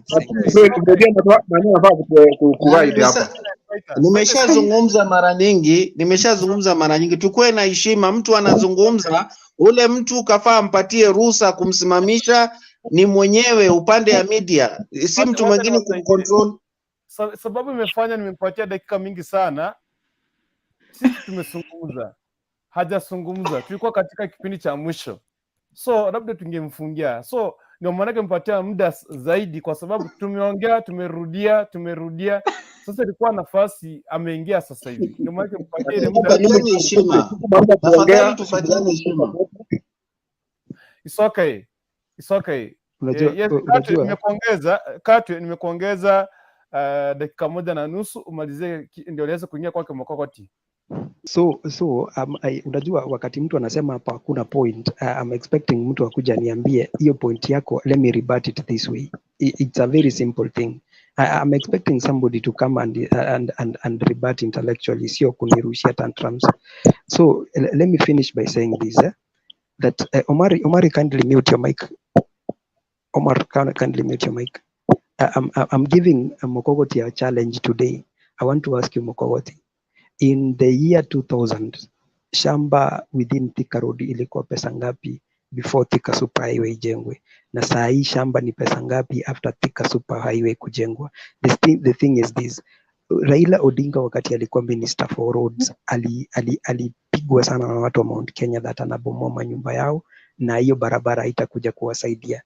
Wakasema huu Mjaluo anakuja kutuua. But right now ni akina nani ndio wamebobea katika sekta ya real estate ya kununua mashamba na kugawanya na kufanya nini?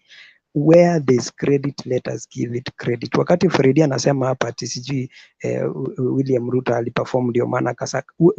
Wewe can you perform Mokogoti penye unafanya kazi? Can you perform and then get sacked because of being a performer? Let us be realistic. Thank you and good night. You know, ngoja kidogo. Ngoja tu wait. Please, let me just answer this guy here. 1 minute here. My friend, in 2007, 2008, when William Ruto was the Minister for Agriculture, agriculture was said to be #1 in performance in Kenya. Check in the online. You can search for it. He was #1 in performance. So when you say some things also, you must also check on what is on record. Thank you. Thank you, Fighter. So, okay, thank you, Fighter. So, Kurukuntu, I think utanipa nusu dakika baadaye nita correct tu Mr. Fighter. Wacha huyo mwingine aongee kwanza. It's okay. So katu hiyo Fred wetu anakuanga hivyo, usijali. Fred anakuanga hivyo, wewe usijali. Katu is like that. Sisi Mokogoti. Okay. Unajua mimi mnanifurahisha hapa. Anyway, unajua kitu mnanifurahisha. Kurukuntu, wewe umekuwa kama mnduli. Tuko motion nyingine, umeenda motion nyingine. Sasa Katu hata sijasikia akiongea maneno ya Omingo Magara, yeye ndiye hapo Kisii County. Anasema kuniambia chuali. Naomba tufunge mic. Nadhani alitangulia kuzungumza kuhusu mambo ya Omingo Magara. Alitangulia kusema. But mimi je nasema unajua kitu kingine unastahili kuangalia comment section hapa ya hii private ya hapa. Juu kuna vitu vingine tunaandika hapo wewe uangaliangi. Anyway, wacha niende kwa nini ya mwisho. Siasa ni nzenzi. Siasa itakangi makasiriko. Kitu ya kwanza. Hapa nimesikia mkisema Ruto atachukua na akichukua, unajua mimi nashanganga sisi wa Kenya. Na akichukua mtaenda wapi? Laila akichukua Kenya kwanza tutaenda wapi? Bado tutapaki. Mtarudi kwa hii panel hapa kutuambia hatukuwa hivi na hivi. So when we talk, acha turekebishane. Mimi Mokogoti hapa niko hapa tu kwa mdomo pa. Mi kitu nataka ni ujue, mi sipigi kura, lakini kwa zile vitu zenye tunaona ndio sisi tunaongea. Sisi hapa ni mdomo hapa, watu watakuja kukaa tu hapa, kichwa ni akina nasi. Mimi hapa niko safe kidogo, lakini tuongee the real fact, ile vitu zenye ziko kwa ground. Chairman. Point of order, Chairman. Katu haki warani kushike zaidi za kukata kidogo. Point of order, Chairman. Point of order. Haiwezi enda hivyo. Point of order. Niruhusu nitoe hii point of order. Makokoti, I think you need to withdraw that statement ya kukatwa kichwa. This is a live television and a lot of people are watching. Kindly withdraw that statement and continue and apologize. Okay, sikiza. Sasa umesikia nyinyi hapo sasa mkiongea kurukutu wewe nani Freddy alikuwa anaongea matopa hapa. Kurukundu akanyamaza. Okay, nimeacha. Nimewithdraw. Ni mbaya. No, nimewithdraw hiyo. Lakini sikiza. Kurukundu sikiza. Number 1. Tukue na gender equality. Because nimeona hapa mimi ni mtu wa Kenya kwanza kwa mdomo. Lakini nimeona mtu wa gender equality. Wewe unamaanisha nini kusema kwani wewe ni mama? Sikiza, si msikize kato niongea. Hapa tuna Kenya kwanza na tafadhali. Kurukundu labda tunaongea na mama hapa na hatujui.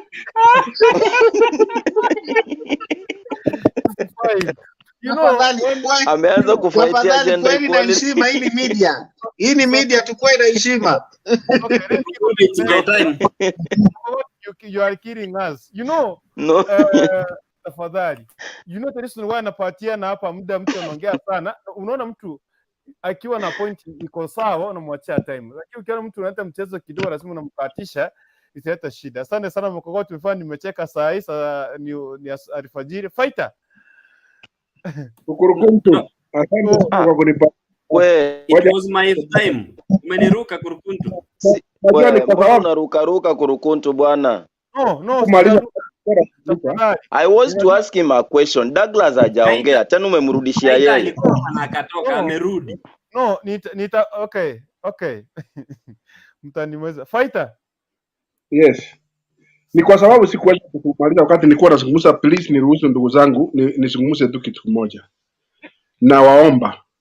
Unajua sisi kama wakili kuna kitu moja Kurukuntu, tunazungumza kuhusu Rigath Gachagua, sikuzungumzia kuhusu hiyo.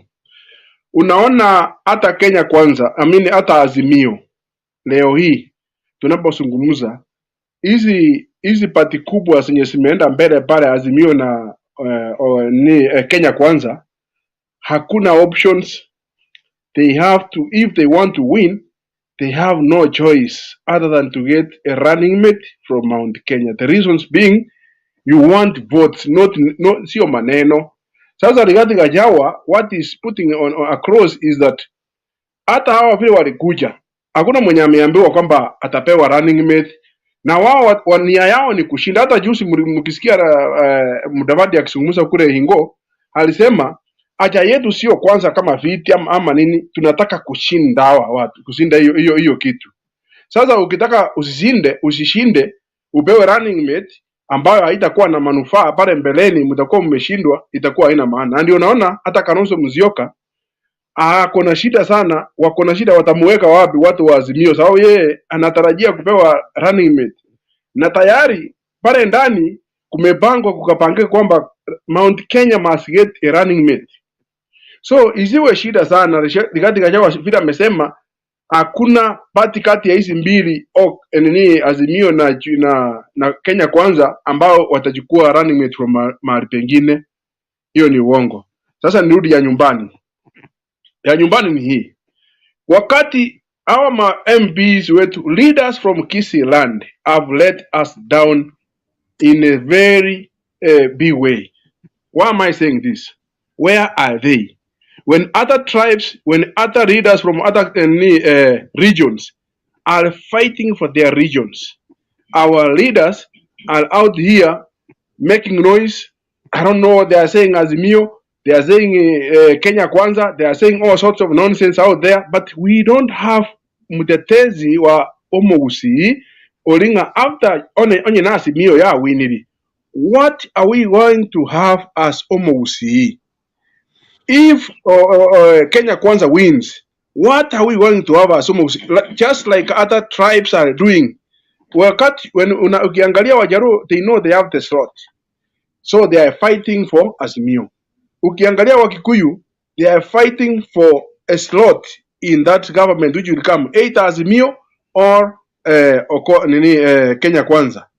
When you see Kalonzo Musyoka is not going anywhere, he is fighting for what are we going to get as a region. But our leaders, we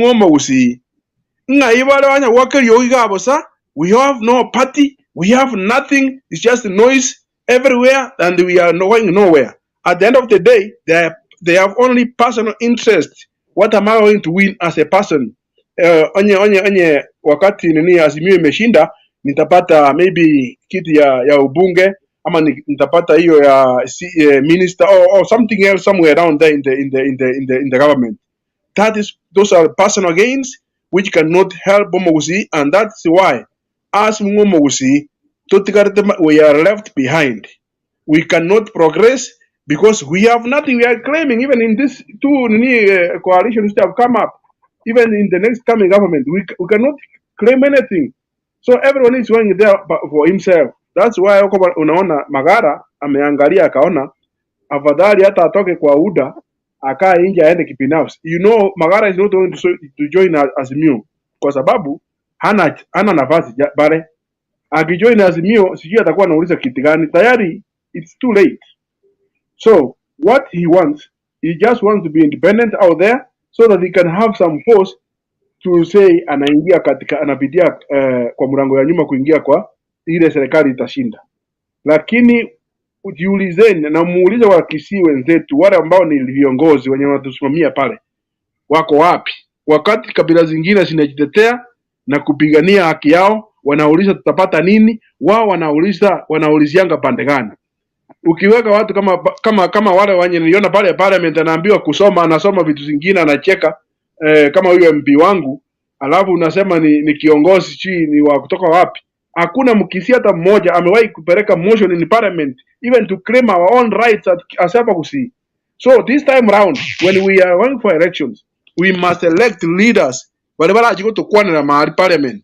Talia magogi andako yandalia, they have nothing. I don't know what they cannot construct a sentence or they cannot do anything. There is no. Why are we doing that to ourselves? Please, my dear brothers and sisters, and this is what I normally say. If Raila wins, we will still remain Kenyans and we will be subjected to respect him as our president, whatever comes. If Ruto wins, there is no way you're going to go. You will be subject to him as the president of Kenya. So this is just politics and it will come to pass. Tusikue na roho ya kuongeleshana vibaya.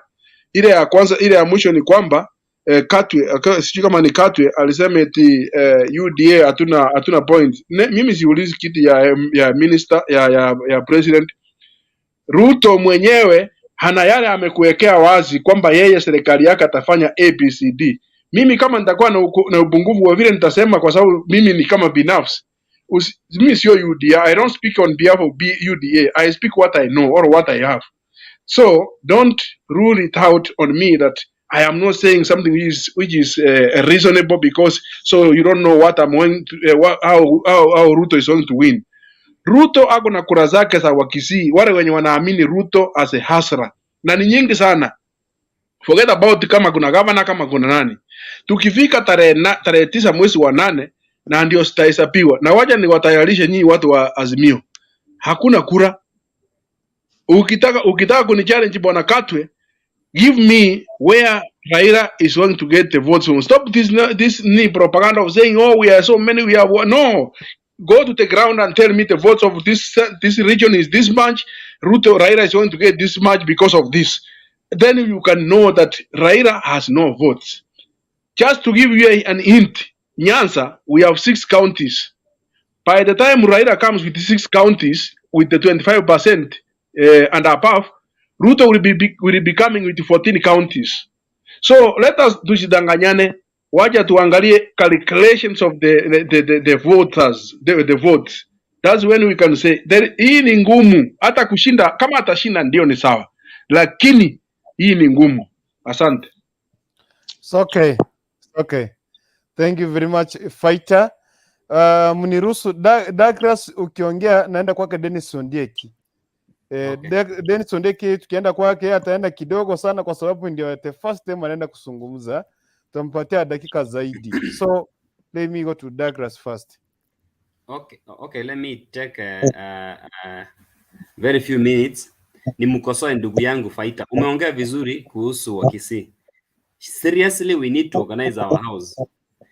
But it's very unfortunate if watu kama Fred ndio tutaenda kuwa nao viongozi wa Kisii, then we are very unfortunate. I'm speaking from the bottom of my heart.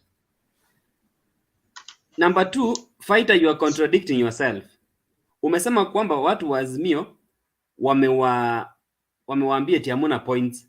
Hapa nao unasema unaanza kuambia eti watu wa Azimio mnyamaze hamuna kura. So where are you standing? And we said what we are fighting for here is ideologies, not propaganda. We are working on ideologies. Na umetuambia kweli kwamba huyo kiongozi wenu their ideas ameleta kwa meza. Sisi pia wetu ameleta ideas kwa meza. Why can't we interrogate those ideas? Then tuanze kuchambua from there tuseme which idea can work. Number 2, in 202, let's start from 202. I want to summarize from 202, the Grand Coalition. Zile viti ambazo zilipewa Kisii County, yani Kisii Ahol, Kisii, zilikuwa ngapi? Go and do your research. 207 zilikuwa ngapi? 207 zilikuwa mingi kwa sababu gani? Ya the Grand Coalition. Kura zilipiwa almost 49-51%. But Raila generously, na hakushinda upresident hiyo, generously alipena a lot of cabinet ministers na assistants from Kisii. Kibaki pia akafanya the same thing. So when you come here and people are telling us that eti hakuna kitu imesaidia, kuna projects zilianzishwa in the Grand Coalition. Hiyo barabara inatoka Kericho inapitia Ngoina Road ikienda Nyamira ikiteremka again mpaka Kisii County, Kisii Town. Hiyo barabara ilijengwa lini? That is a road that was started in the year 202, Grand Coalition. Barabara ya Metamayua ikipita Gesima iende kupasua huko hiyo ya Lami. It was earmarked in the year 202, the Grand Coalition. Who was the roads minister by then? Honorable Raila. Haya, barabara za ya South Mogrango yenye iliweka lami ilianzishwa lini? It is a blueprint ya 202. Kuna barabara ya Nyansiongo Manga ikienda mpaka Ndanai constituency iliwekwa blueprint lini? 202. Ndio imekuja kuanzishwa kukompletiwa sasa. Keroka Kilgoris. Yes, Keroka Kilgoris. Thank you so much. Hiyo barabara ilijengwa lini? Haya, barabara ingine, the main highway Kericho, Kijauri, Keroka, Kisii Road. It was expanded when? In the Grand Coalition. Hiyo barabara ilikuwa terrible. So when you telling us that hakuna development tulipata, that man that we are castigating now, that hajatusaidia, is the same man who brought us those development nini? Hii stima ambayo tunaambiwa last mile connectivity ilikuwa laid down when? It is in the Grand Coalition 207. Then again, Freddy alisema hapa eti hatuna point, eti Ruto aliperform. I want to ask him, wakati mbolea ilipanda bei, who was the agriculture minister? Mwangi Kiunjuri. So hapo sasa makosa ya Raila inakujia wapi kwamba fertilizer imeongeza bei? How does Raila come in? Number 2 ingine. Mtu anasema vitu zingine eti you see, there are some things we need to interrogate carefully na tuangalie kabla tuanze kusema maneno mengine yenye haifai. Namba ya mwisho, ENM Fighter, kama uko Kisii, let's talk to our leaders. The problem that why we don't have leaders who can defend us even in the National Assembly, it's because of hii mambo ya partism. Saa hii tumeanza kuongea tu, sisi ni Kenya Kwanza, sisi ni Azimio. Alafu mtu mwingine anakuja anatuambia anataka tumpigie suti from juu mpaka chini, tupige suti mpaka watu wengine who cannot even speak in parliament. How? Let's interrogate people, look at their ideas, look at their ideologies, na tuwapatie kura kulingana na what they can do. Tell me if you had all county MCAs ni watu kama nani? Kama sijui kama ni mutaje jina yake nikiruhusiwa. Mrefu. Yes, that's what I was saying. If all the county assembly members were like Mrefu, hiyo Kisii ingeendelea kweli? Na Mrefu alichaguliwa na chama ambayo walisema hii ni chama ye. Sasa hii tunaenda kuchagua mtu wa KKA because tuna support Ruto. Weka. Tunaenda kuchagua mtu wa Azimio sababu ana support Raila. Weka. Then we will be putting in bogus. Angalia MP mwenye tuliweka Borabu constituency, Ben Momanyi. I come from Borabu constituency, but honestly, basari nilikuwa napewa 3,000 when somebody in Nyandarua Laikipia anapewa 20,000. Honestly. So tuangalie viongozi tafadhali, hata tukijadiliana hapa tuachane mambo ya Azimio Kenya Kwanza. Let's look at which kind of leaders are we putting in the office. President hata tusaidia, it is the MCAs, the MPs, the senators and the county governors. Thank you very much and good night, guys. Okay, thank you very much Douglas. Kwa hiyo Dennis Sondieki ulienda wapi? Nilikuomba dakika kidogo, sijui uliondoka. Anasema kwamba Ruto alipewa serikali nusu part. He appointed only current. Did he appoint any kisi? Wacha mchezo. Dennis Ondieki tafadhali. Anyway, kwa kumalizia, niona kama nashiti ulikuwa unataka kuongea, naomba sijui kama upo ama niende kwa Mr. Mia hapa nimalizie. I don't know. Mimi niko. Kuna kitu unataka kuzungumza? Kuna kitu nataka kurekebisha huyu fighter ajue wakati anaongea hapa akuwe na facts. Fighter nasikia akisema kwamba deputy president wakati alikuwa kwa 207 sijui hiyo ndio wakati Agrigacha ilifanya vizuri. I concur with you my friend. At least you know that. But remember the same deputy president gave out mbolea zenye zilienda kumaliza wakulima wa Rift Valley. Up to date venye tunaongea saa hii yale mazao yalikuwa yanatoka Rift Valley kama kikapu cha Kenya sasa hivi hayatoki. Only to come kwa hii time yenye kwa deputy president anaambia watu wa Rift Valley waachane kulipa mahindi walime avocado, as if you are going to cook that avocado kama ugali. Yeye mwenyewe ameruka ameenda Kongo kulima mahindi huko, anadhani hatujui, ndio baadaye akuje kutuuzia. So when you are talking here about sijui deputy president alikuwa sijui alifanya vizuri during 207, my friend, go and check the record. Remember when they formed Jubilee government 2013, huyu mwenye amesema kwamba Kiunjuri ndiye alikuwa ameshikilia hiyo docket. Kiunjuri came after, wakati kuna somebody Chirchir alikuwa anaongoza hiyo docket na ndiye alikuwa na ile program yenye ilikuwa imetolewa na government ya Israel ya Golana Golalu. Nani walikonda hiyo nini mpaka ikaisha? The same watu wenye walichaguliwa na deputy president. So my friend, huyo deputy president wewe, hiyo ni mzigo yako, beba wewe peke yako, sisi wengine hatuna migongo ya kubeba watu kama hao. I rest my case, tuonane kesho. Kurukuntu, usiku mwema. Wewe beba hiyo Azimio yako na mgongo yako, tutakutana tarehe 9 mwezi wa 8. Na kumbiki na mbivu itajulikana huo. Mr. Mi, wacha tusikize Mr. Mi asiseme tumemwacha studio peke yake. Ongea mawili matatu tufunge.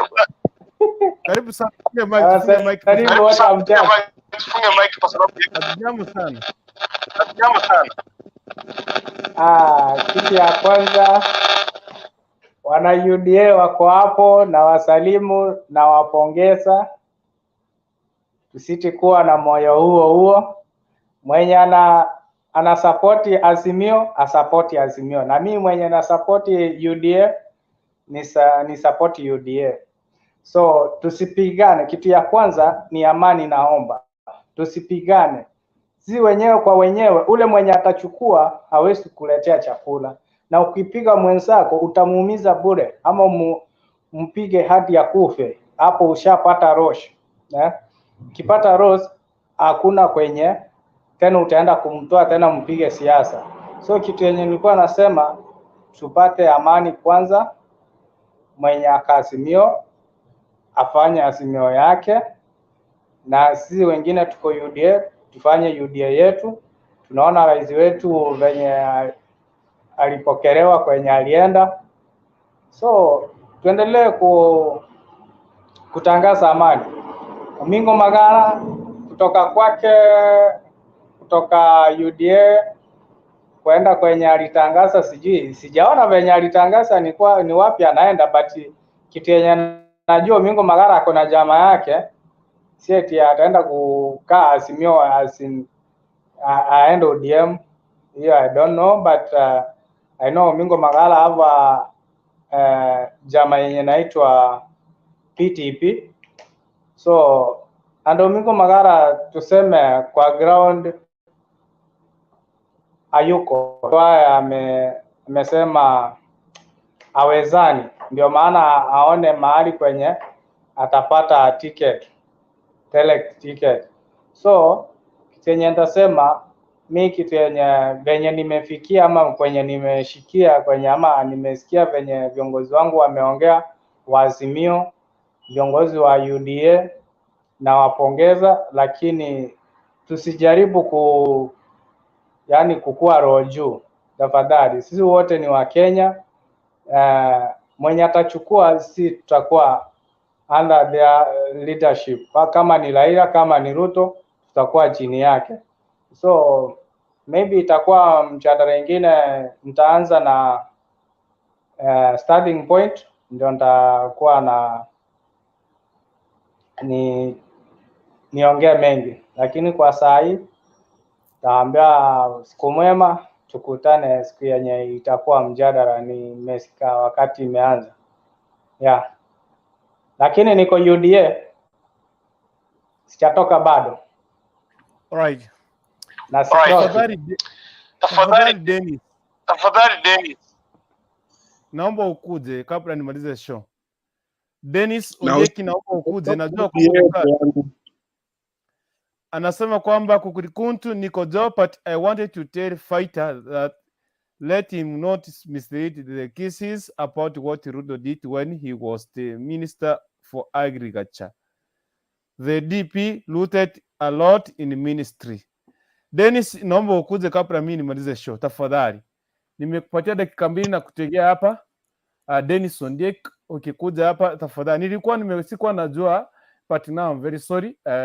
Kama ulikuwa unaingia uko kazi, but I request uweze kurudi kupatia dakika zako kabla mimi nitoka hapa. Kumbuka kwamba tutakuwa na wewe leo tena kuanzia mwendo wa saa 4 hadi majira kama haya katika masuala ya hot seat ama mambo na siasa. Nilikuwa nimekuambia kwamba hii wiki unajua kwamba iko very busy katika kaunti ya Kisii and Nyamira, ambapo tutakuwa wale vibaraka pamoja na kiongozi wa Azimio watakuwa na mkutano kuanzia Alhamisi katika kaunti ya Nyamira na kaunti ya Kisii.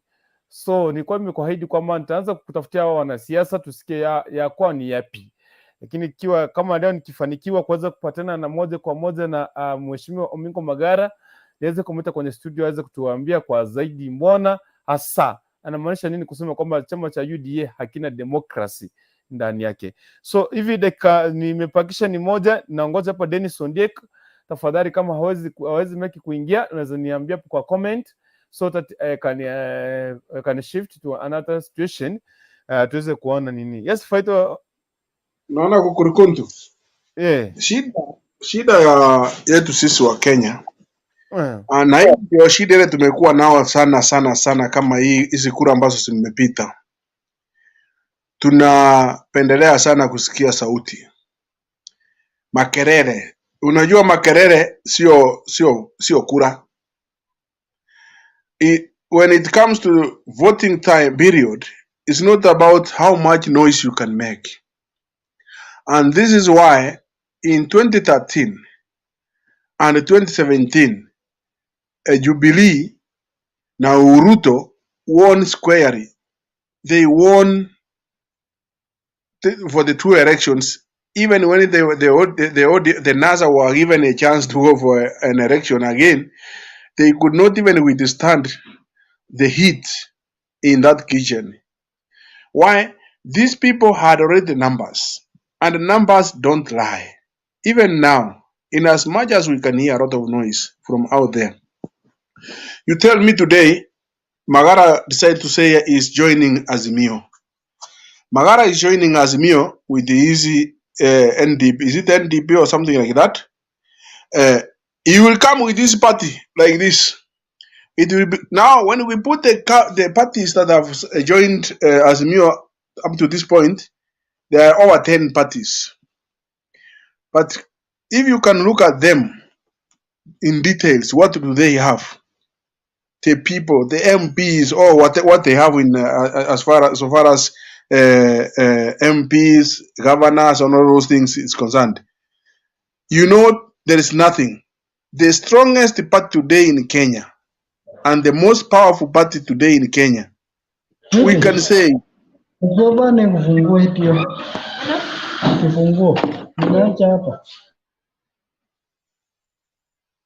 as much as UDA has never been in any election, this time around UDA is a strong party. It is the party that has more members of parliament than all these other parties, including even ODM. So let me tell you, UDA is a new party. What it has gained, and it's going to gain more. Be it's not going to win for presidency.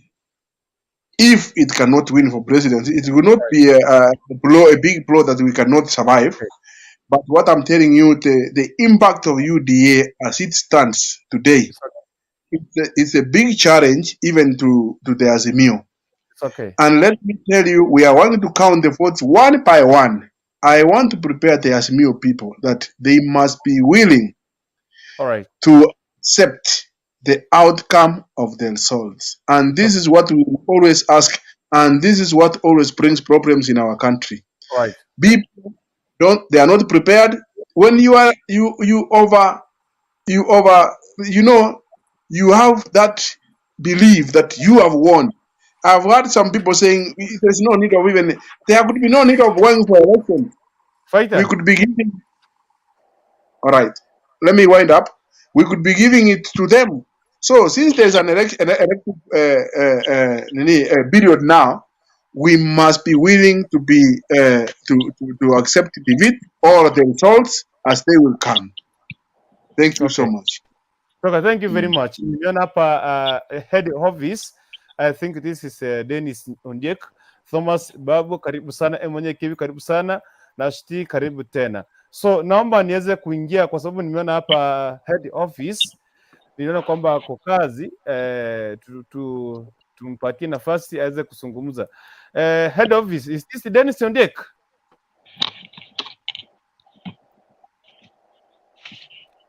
Head office, fungua mic. Head office, nafasi ni yako. Karibu sana. Nashukuru kidogo tu. Asante. Akiendelea kushughulikia hiyo katika hiyo sehemu, akirejea tutampatia nafasi, na ukikuja utainua mkono juu tafadhali head office, itakuwa noma tena zaidi ndio tujue kwamba usharudi.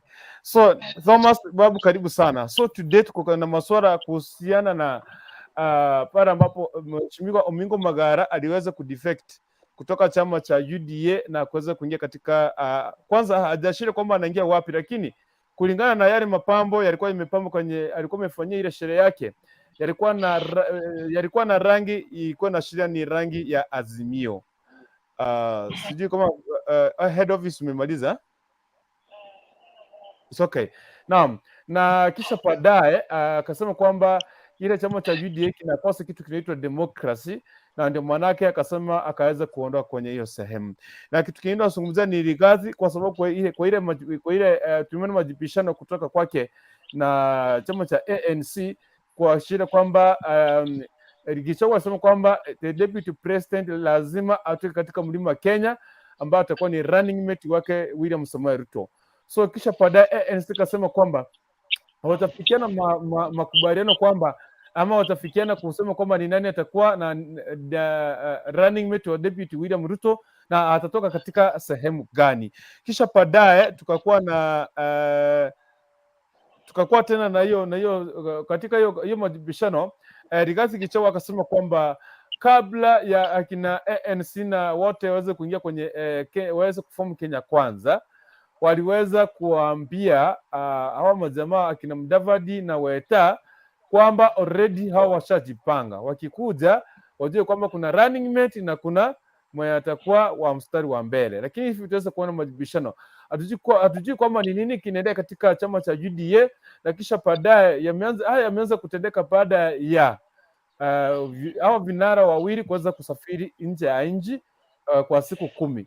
Sijui kwamba wewe Thomas unasema uko na yapi kuhusiana na huo mjadala usiku hii ya leo. Karibu sana. Asante sana kwa kunipatia hii ruhusa na mimi nichangie kidogo. Ningependa kusema hivi kwa Magara nafikiria kwa maono yangu ni vile Magara amefikia mwisho, amegonga mwisho. Magara ana ufuasi wowote ambao anaweza leta nini katika kaunti yetu ya Kisii, na wakati wake umempita. Kulikuwa na wakati ule alikuwa Magara, lakini sasa hivi Magara ana chochote, ana kujangia chochote ambacho anaweza leta katika chama chochote kile. Mimi nikimwangalia ni mtu wa tumba, anatafuta mahali anaweza pata kitu kidogo.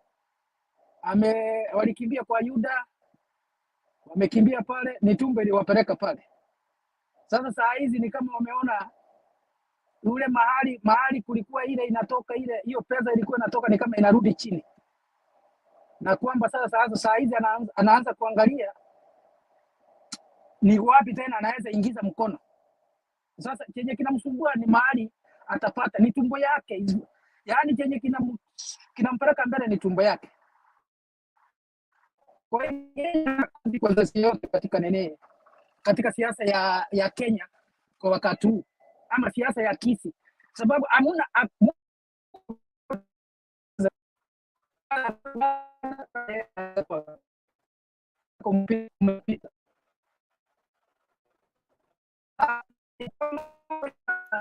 ya UDA na ANC.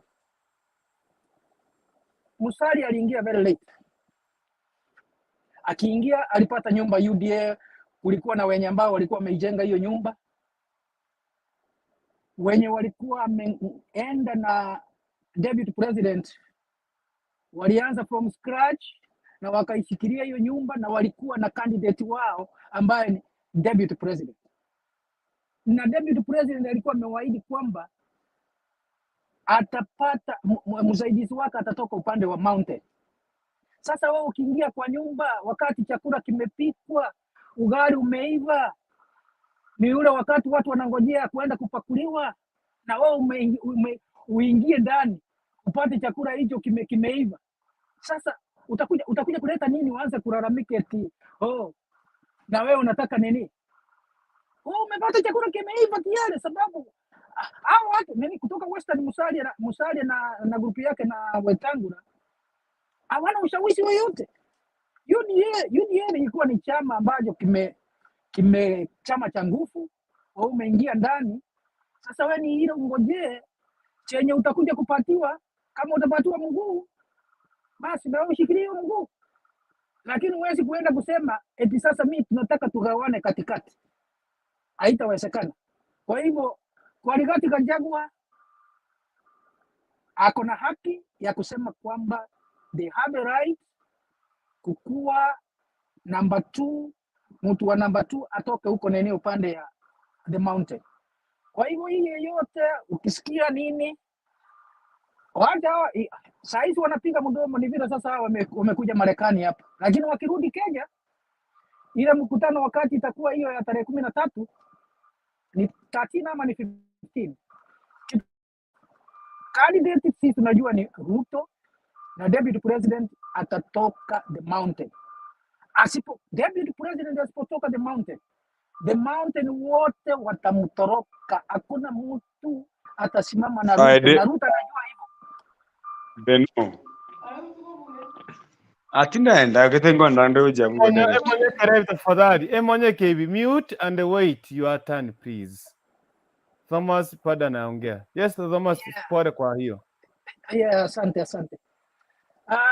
Kwa hivyo Ruto sio mjinga. Amejua, Ruto anaelewa kwamba asipoteua msaidizi wake kutoka the mountain wote watamtoroka. Unaona, ukiangalia unaona vile Jubilee imekuja na nguvu. Na wao wanajua kwamba wasipopatiwa upande ya UDA wapatiwe hiyo the mountain, wapatiwe hiyo debut, kura zitakuwa watu wote watapigia Jubilee, yani watapigia Azimio. Kwa hivyo mdomo hawa Musalia kuna Wetangula wao wangoje, waliingia pale wakiwa wamechelewa. Wakati umeingia kwa nyumba ya mtu umechelewa, umepata chakula chenye kimeandaliwa huko. Sasa utakuja kuanza kusema eti mimi nataka hii, sitaki chakula, mimi nataka chakula kingine kipikwe.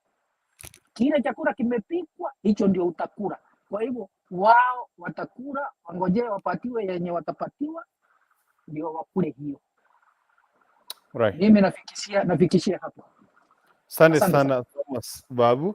Asante sana Thomas Babu. It is your friend here. Hata huyo jamaa anaita Vincent Babu. So, Emonyo. Thank you, Mr. Thomas. I'm Vincent Babu from Kisii County, Kitutu Chacheno. Yeah? Okay. Kitu ya kwanza mimi nimefurahia sana mtu anaitwa Omingo Magara. Alikuwa amepotea kwenda UTA.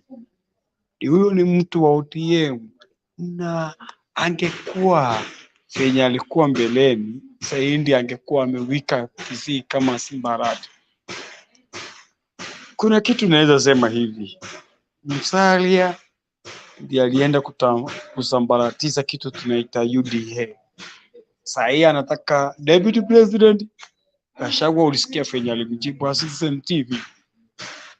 Sisi watu wa Azimio, sijui kama babu ako wapi, papu mwenzangu sijui uko wapi. Lakini mimi naomba ukue Azimio tuende pamoja. Kitu ya kwanza niseme hili na nimalizie niko kwa barabara na nataka kwa nyumba. Najua hii siasa imepigwa na ndio nataka Deno nikwambie, wakati nilipiga kura, Deno najua wewe ni mdogo kwangu, nilipiga nikiwa form 3 2007. Hiyo ndio kura yangu ya kwanza nikiwa form 3 Kenyoro High School. From there 2013 nilipiga kura, 2017 na 2022 iwezi pita, ikipotea shida. Lakini naomba tu Mwenyezi Mungu aliye juu mbinguni asaidie mzee Raila Amolo Odinga aingie State House. Na tunafurahia na tunaendelea kufurahia kwa sababu hawa watu, kuna babu jambo ulisema, Jubilee imekuja na moto sana. Uliona mvenye walitoa hizo magari bana, mpaka jamaa walia na makalifani wakiwa Ngong wakauliza, wewe unaona hizo gari Raila anaweza shindwa kweli? Unaona, kuna kitu naangalia na haijawahi happen, lakini imehappen Kenya. President mwenye ako sitting hajawahi support, ajana na ile ya Moi, hajawahi support mtu atasema ni huyu. Lakini kitu nasema ni hii, tupige kura kwa amani na tupendane kama Wakenya. Hivyo ndio naweza sema, hata kama niko mlengo ile, sisi ni Wakenya wa chini. Dennis unaweza muona pale, Babu unaweza muona pale, Vincent Babu unaweza muona pale, akusaidie 1 2 3 na tutazidi kukua OTTV. Hiyo ndio ya mwisho, kwa sababu unasema hivi, Raila anijui, Ruto hakujui, mwenye uko kwa Ruto ni ile tu napigania kama unafanya. Kama mimi ni fan wa Manchester United, lakini unashabikia mwenye ako huko Kristiana anijui, lakini ni ile tu unashabikia. Sisi ndio usaidiana kama wangwana. Saa hii nikilemewa kitu fulani, kama nina namba ya Dennis Kukundu, naweza mwambia Mr. Kukundu, Mr. nimelemewa hapa kidogo, chakula fulani sina hela ya kubai, hata kama ni mchele ndiye anasaidia, lakini leo utampata wapi?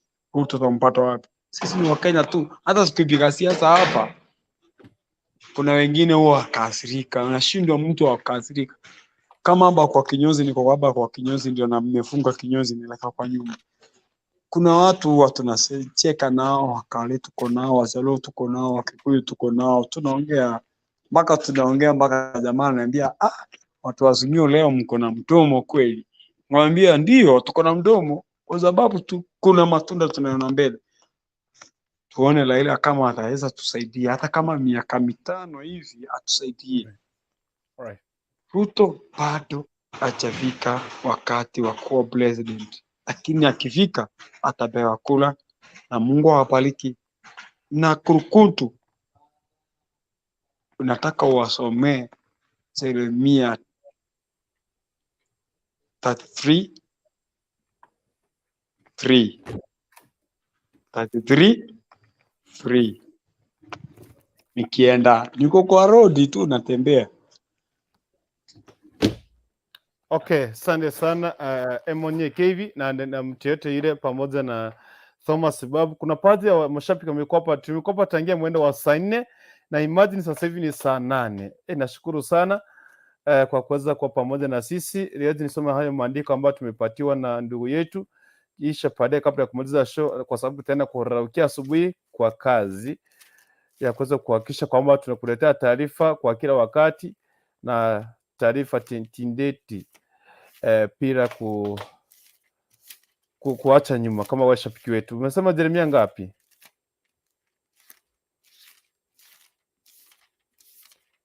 Jeremia ngapi? Emonyo EKV 33 3. 33 the Bible says that's Jeremia 33. So kwamba wanaume na kutoa kofia tu hivyo, and it says more of 33:3, call to me and I will answer you and show you great and mighty things which you do not know.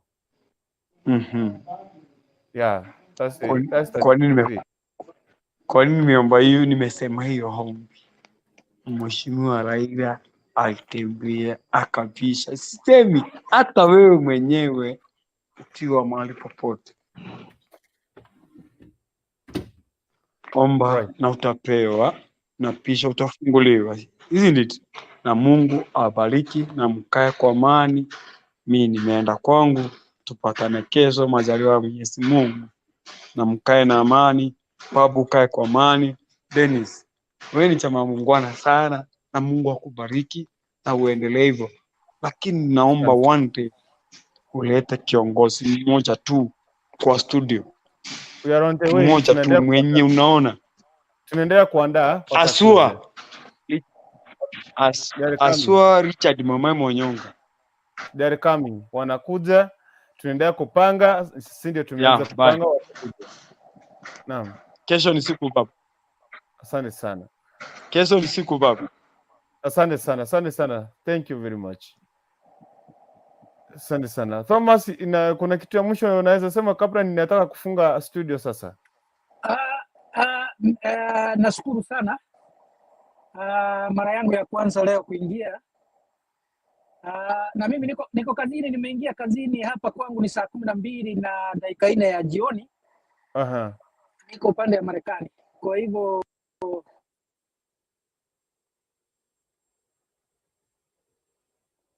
umepoteza sauti tafadhali. Samahani, sauti imeenda. Fungua, umefunga mic. Thomas, umefunga mic yako, naomba ukafungue mic yako ndio tuweze kukupata. Angalia kwa simu mahali umefinya hapo, ufungue sauti ndio tukupate. Okay, right. Kuna mahali interruption simu kuna simu ilikuwa inapigwa. Yes. Kwa hivyo nasema nitakuwa nikipata muda kesho ndio nitaingia mapema, alafu nitakuwa nimechangia, lakini saa hizi nimeingia kazini. Hata ukiona saa hizi niko juu ya gari. Mimi niko juu ya gari. Ndio naona. Kwa hivyo nitachangia kesho kwa njia nikipata nafasi. Nimeshukuru sana na ndio ngoja watu waito biamono injeno mtu kwa asimio kabisa. Damu kabisa, damu ndani. Yes. Biamono. Sana Thomas. Lero tari no torege gare la marogoba. Yani we are here from Monday to Monday. Kuchakate. Inakun koi wete ni koi wete Thomas. Ni koi wete. Hello? Ni koi wete Thomas. Nakusikia? Hello? Nakusikia Thomas. I'm getting you. Thomas. Unanipata? Biamono. Thank you very much. Biamono. Asante sana. Thank you. Tomrane gochakare tukolia lero chinsa ibere tugochakane program. Tunaanza na program ya kwanza mwendo wa saa 2 na Miss Anu atakuwa anaingia kwenye show. Akifikisha mwendo wa saa 4 nitakuwa naingia studio. So kumaanisha kwamba show zetu zinaanza mapema kuanzia mwendo wa saa 2. Unaanza Miss Anu, kisha baadaye unaingia na mimi kuanzia mwendo wa saa 4 hadi pale tutakapofikia. Kwa sasa nashukuru sana Mwenyezi Mungu na kushukuru pia wewe mtazamaji wetu kwa kuweza kuwa pamoja na sisi tangia tulipoanza show yetu ya siku hii ya leo. Hasa ni masaa 3 takriban na dakika 45 tumeweza kukita kambi katika siku hii ya leo. Na nashukuru sana kwa kuweza kuchangia kupatiana maoni yako. Hasa wasaa wako utakuwa unasaidia mtu mmoja au mwingine pale nje. Nashukuru sana, tuendelee kudumisha amani, tuendelee kukuzidi kukaa pamoja kama ndugu na marafiki. Kumbuka kwamba hii ni Kisi Hot TV. Na ikiwa ni mara yako ya kwanza kabisa ya kuweza kukua papa hapa ndani ya Kisi Hot TV, hakikisha kwamba unatembea katika pale Facebook na ututafute Kisi Hot TV, pia uweze kusubscribe ama uweze kulike hiyo page yetu ya Facebook. Kisha baadaye urudi hapa, kwa hiyo wewe ni mgeni uko katika maeneo ya Facebook, utafika kwenye maeneo ya YouTube, andika Kisi Hot TV, na pale TikTok unaweza tupata kwamba Kisi Hot TV. Tuzidi kukaa mbele pamoja na kujua kwamba kama una free na kazi yetu, unaweza share link yetu kwa marafiki zako na kuweza kuinvite ndugu zako waweze kufika kwenye show yetu hizi ambazo tunazo ziandaa kila siku. Kumbuka kwamba kwenye steering hapa ni sura ya Mauso, sura nyeusi, kijana wa papa na Mwafrika mzima hapa, kijana anaitwa kama Nyapto Dennis, hadi maarufu Kukurikuntu. Tumekuwa pamoja, tumeshirikiana pamoja na tumezidi kukaa ndani pamoja kuelimishana katika mambo ya kisiasa. Kumbuka kwamba na hii ni Hot City. Tupatane tena katika maeneo ya saa 4 leo jioni, kuanzia mwendo wa saa 4 usiku hadi wakati kama huu. Tutakuwa tena papa hapa ndani katika masuala ya kisiasa. So usichelewe, usikae mbali. Karibu sana, tuzidi kukaa mbele pamoja. Kwa sasa tuseme now, and may the grace of our Lord Jesus Christ and the love of God and the fellowship of the Holy Spirit be with us now and forevermore. Amen and amen and amen and amen. Asante sana team comment, nashukuru sana kwa kushiriki pamoja na sisi. Comment zenyu ingawa sikusoma zote, naomba tu mniwe radhi. Kwa sasa nashukuru sana wote ambao mmeshiriki hapa, hata kama ulikuwa kwenye comment, ulikuingia hapo ukachangia, ulikuwa unatazama pale, nashukuru sana. Wacha Mwenyezi Mungu akuwe pamoja na wewe. Zidi kukaa ndani ya Kisi Hot TV, tutakuletea tu taarifa tendeti kwa kila wakati. Kwa sasa bye bye. Good night. Johnny Jema, supper and good morning. Bye.